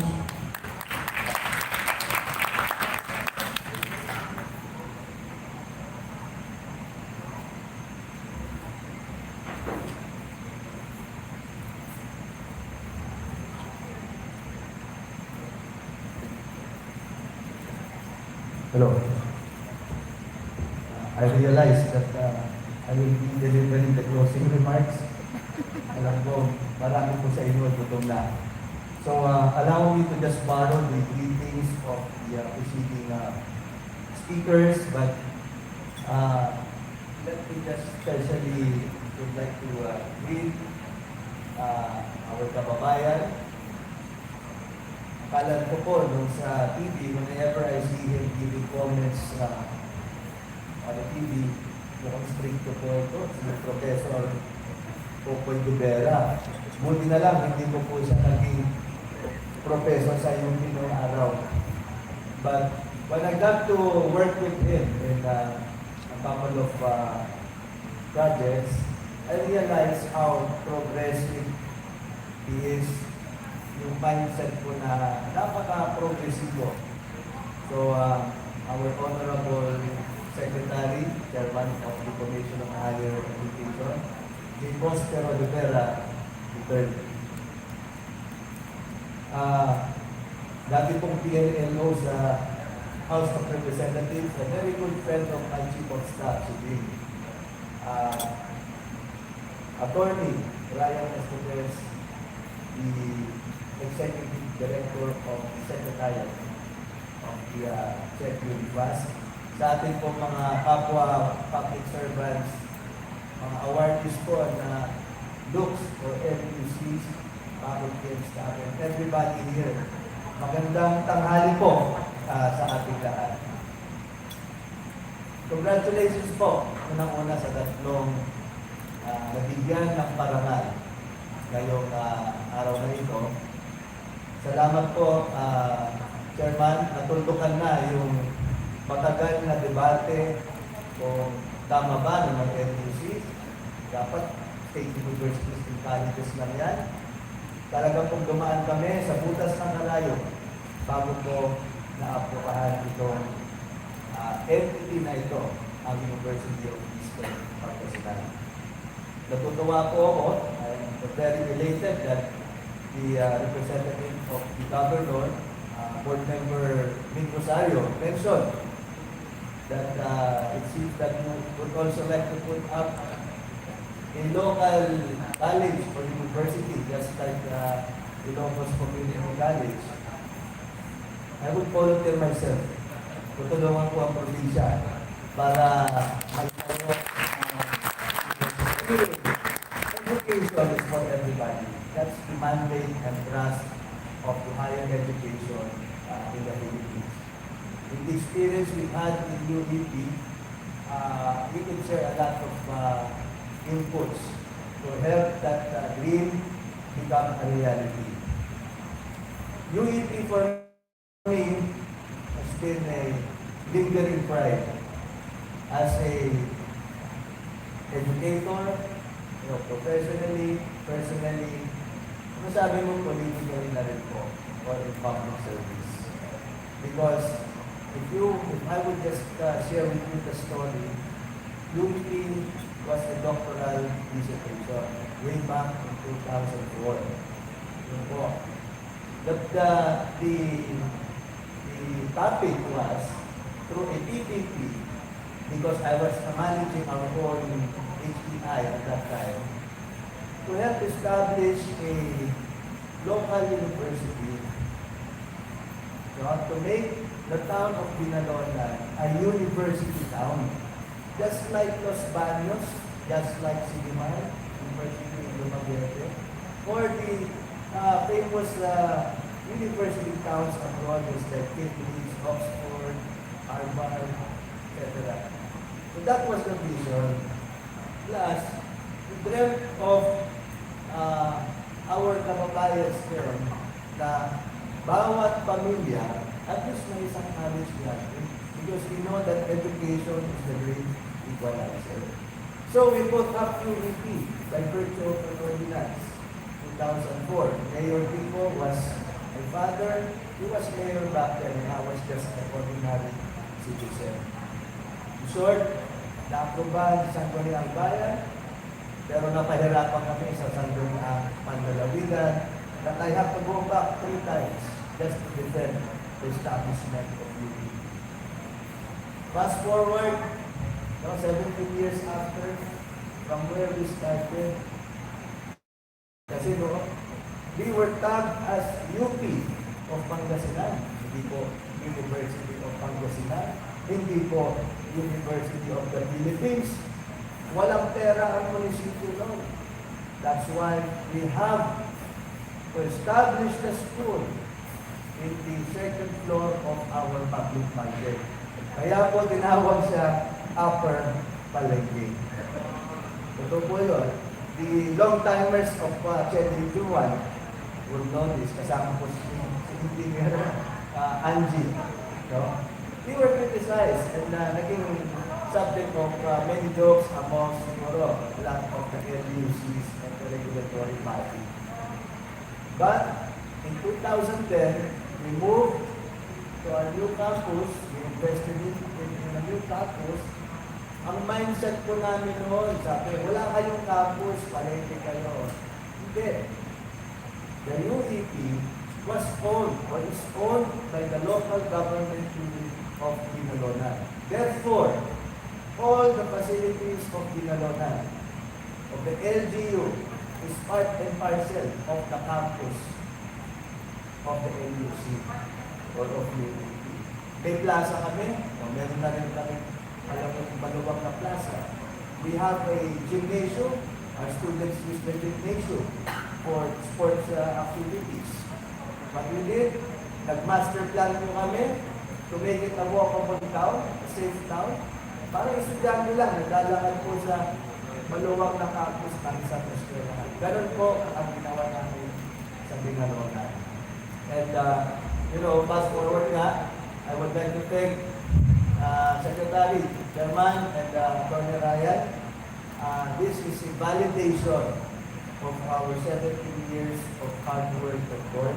Of course, the staff, the faculty, and the leadership led by Dr. Evelyn Topo. No? Congratulations to you. We could have not achieved this without your confidence. And of course, the LGU of Binalonan, headed by Mayor Monchi Pico and Vice Mayor Eddie Patande. Dito po sa Dr. Jessica Bornay and Dr. Noel Bautista. All of them have the role to play in the success of the University of Eastern Pangasinan. Meron pa po kami isang LUC. Sana po, isang compliance na lang. Marami pong estudyante yun. Chairman, at RD, tulungan po natin. So I have 2 LUCs in the 5th district of Pangasinan. But anyway, let me just share with you, ito lang, my guiding principle in public service. It's one of the guiding principles No, it's competence and connectivity, which I think was achieved by the LUC that we have and probably most of you. So yung competence, sabi ko nga, may college graduate for every family, bawat tahanan ng aming bayan.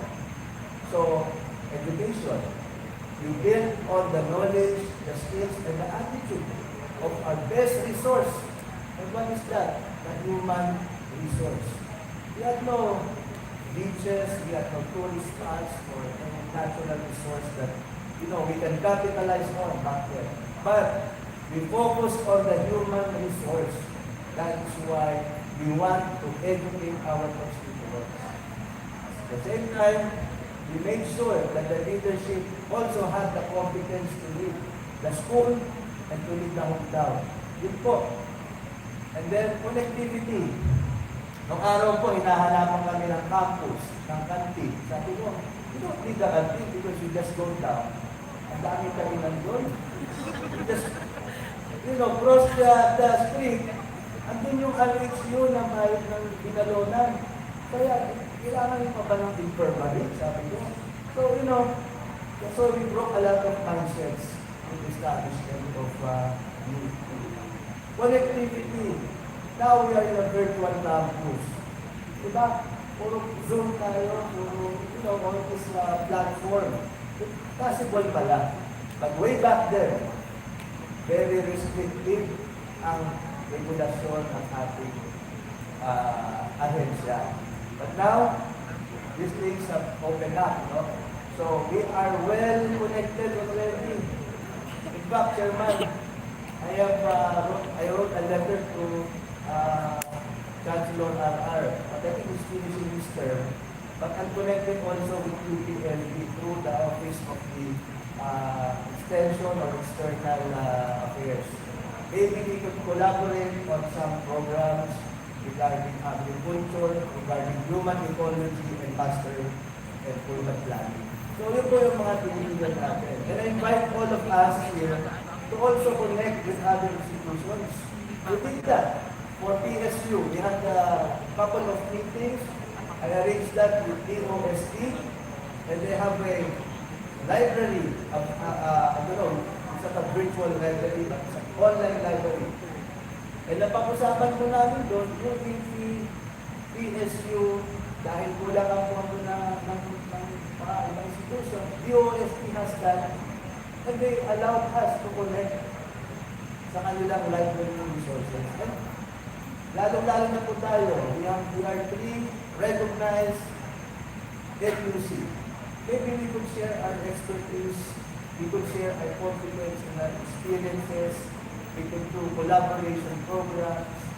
Anyway, we're one big community, di po ba, Chairman, attorney? So I think that is the way to go. Build on the competence of the staff, the faculty, build on the competence of the students, prepare them for the professional life. Connect, and connect.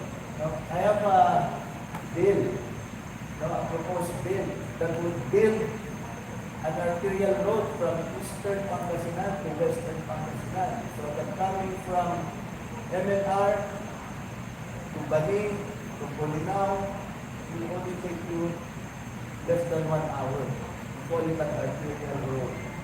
So if that happens physically, everything will open up for the province of Pangasinan. If you connect physically, virtually, all opportunities will mount up and, madami po ang ating mga opportunities that we can grab. Just to inform you, in the eastern Pangasinan, the 5th district will host the first economic zone that will hire 10,000 direct employees in the next few years.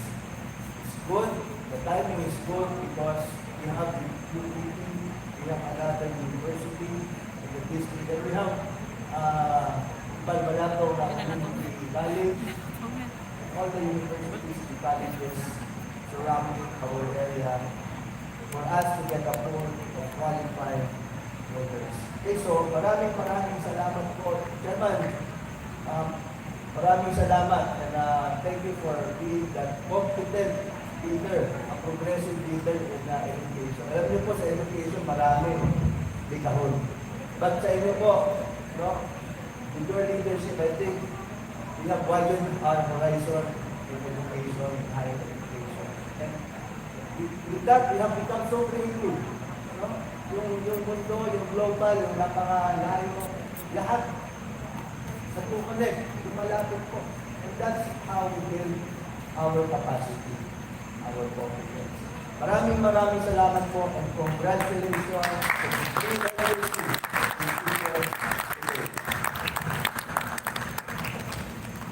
Thank you very much, Honorable Gawad Parangal, the representative of the 5th District of Pangasinan, the founder and first president of the University of Eastern Pangasinan in the municipality of Ganzon.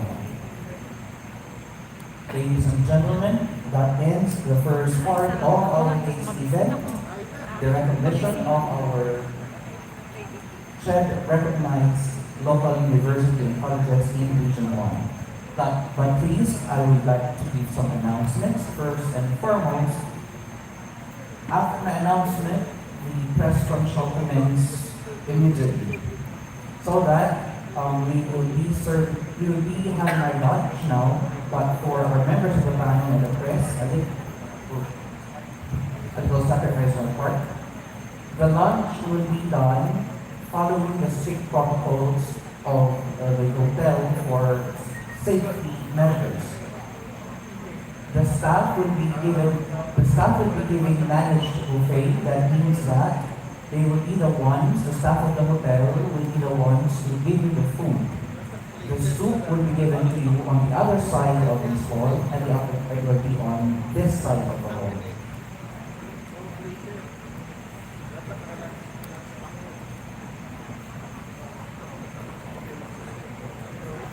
Alright, we have a change of plans.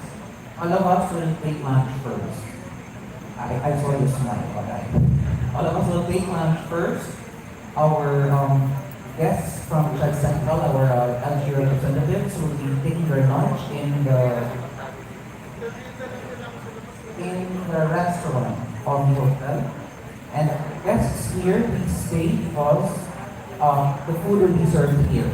So again, I request our VIPs to proceed to the restaurant for to take lunch. But sir, after that, we'll continue with our press conference. People here, please, our chat staff will be assisting you again. It will be by table, by 6. Please maintain 1.5 meter social distancing. The fruits will be served on our tables. So may I ask table 1 to 6 to please start lining up. Sir Arnold Ancheta, our supervisor in charge for HRM and tourism, is raising his hand. If you can see him, please follow his instructions at the back. Sir Arnold, please raise 2 of your arms. Please wave to the right, wave to the left. That's Sir Arnold. Alright, so please table 1 to 6.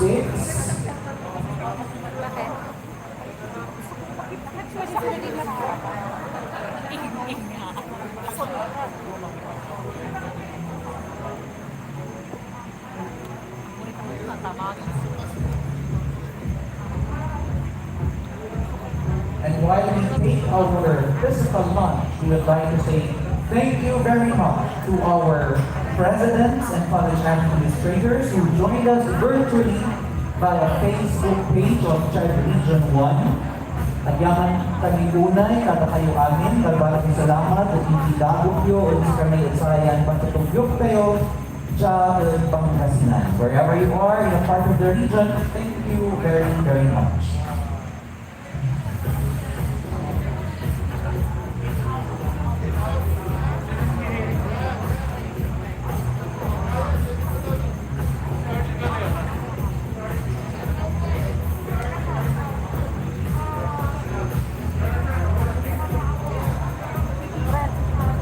Picture mo nga ako.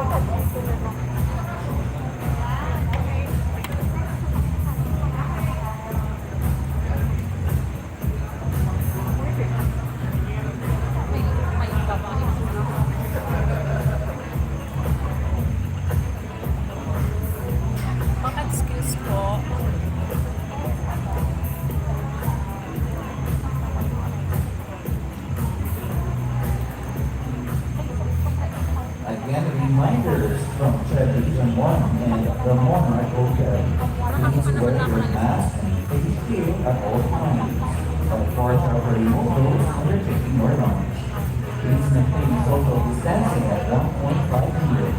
Always keep right when walking along the hallways and gardens. Please refrain from talking when your mask or face shields are not in place. Do not forget to wash your hands with soap and water every time you touch hand surface and before eating or something needed. Please religiously follow the hotel and tread RO1 rules and regulations to prevent inadvertent transmission of virus. After the activity and after taking your lunch, upon exit, please proceed at the back. The first to leave the hall are the people seated at the back part of this area. For inquiries, please do not hesitate to approach any of our heavy on staff who are very willing to assist. Thank you very much and enjoy the sponsors meal for free of the Monarch Hotel.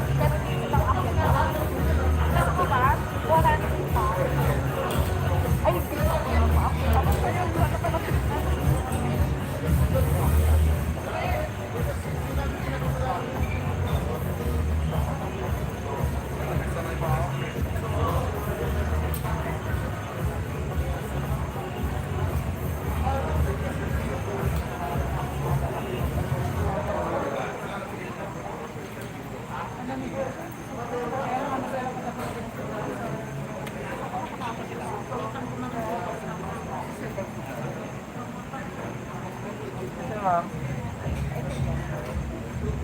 Yung drinks lang po yung serve namin, ma'am. Yung sa...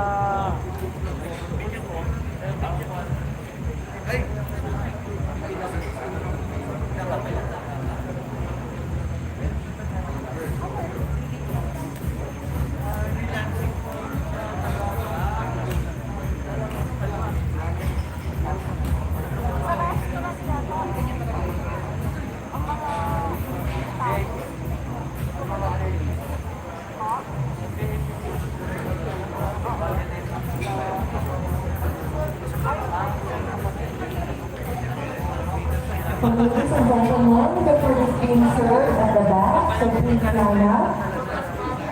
And then we can enjoy our meals on our respective tables. Thank you very much.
Like, from 65 students are now 1,300 enrolled. Kahit na virtual pa lang yan, kahit na virtual enrolled. So, ngayon, dahil nga sa pagbabago ng panahon, kailangan na rin yung building magbago na.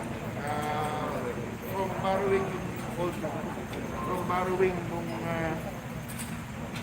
nung elementary school na ginagamit lang sa gabi, na ang ginawa ko, pinahiram ko yung building namin, that the city is renting from 1 peso to my family, 1 peso a year.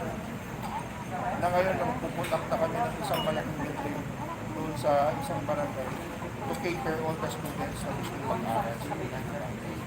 So sabi ko nga kanina, nagsalita ako, nabigla ako, pero we are very thankful. The secretary or the chairperson of the to us, local executives, to us, local universities and colleges. Talagang nakakatulong sa ating mga kababayan. Gusto magkaroon ng program ng education at masuportahan sa kanilang pag-aaral na hindi magagamit sa sarili. Lunch na po. For lunch na po. From 65 to 1,300 something students. Dadalawang portions pa lang, pero sabi nga ni sinabi nga ni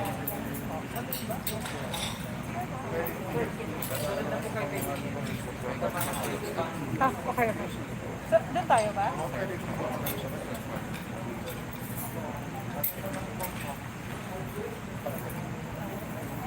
Ayun, dito yung lunch pa.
Wala na.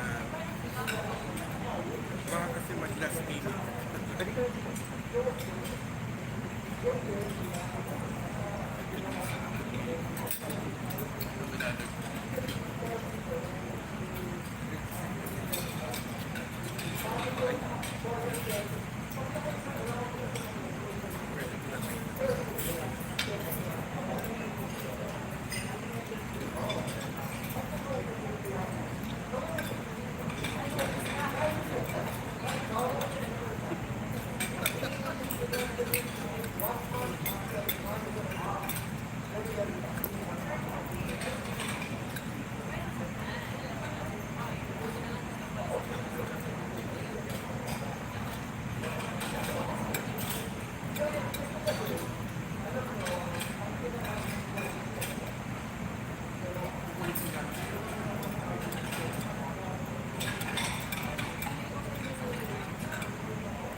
Picture, ipakipicture mo nga kami.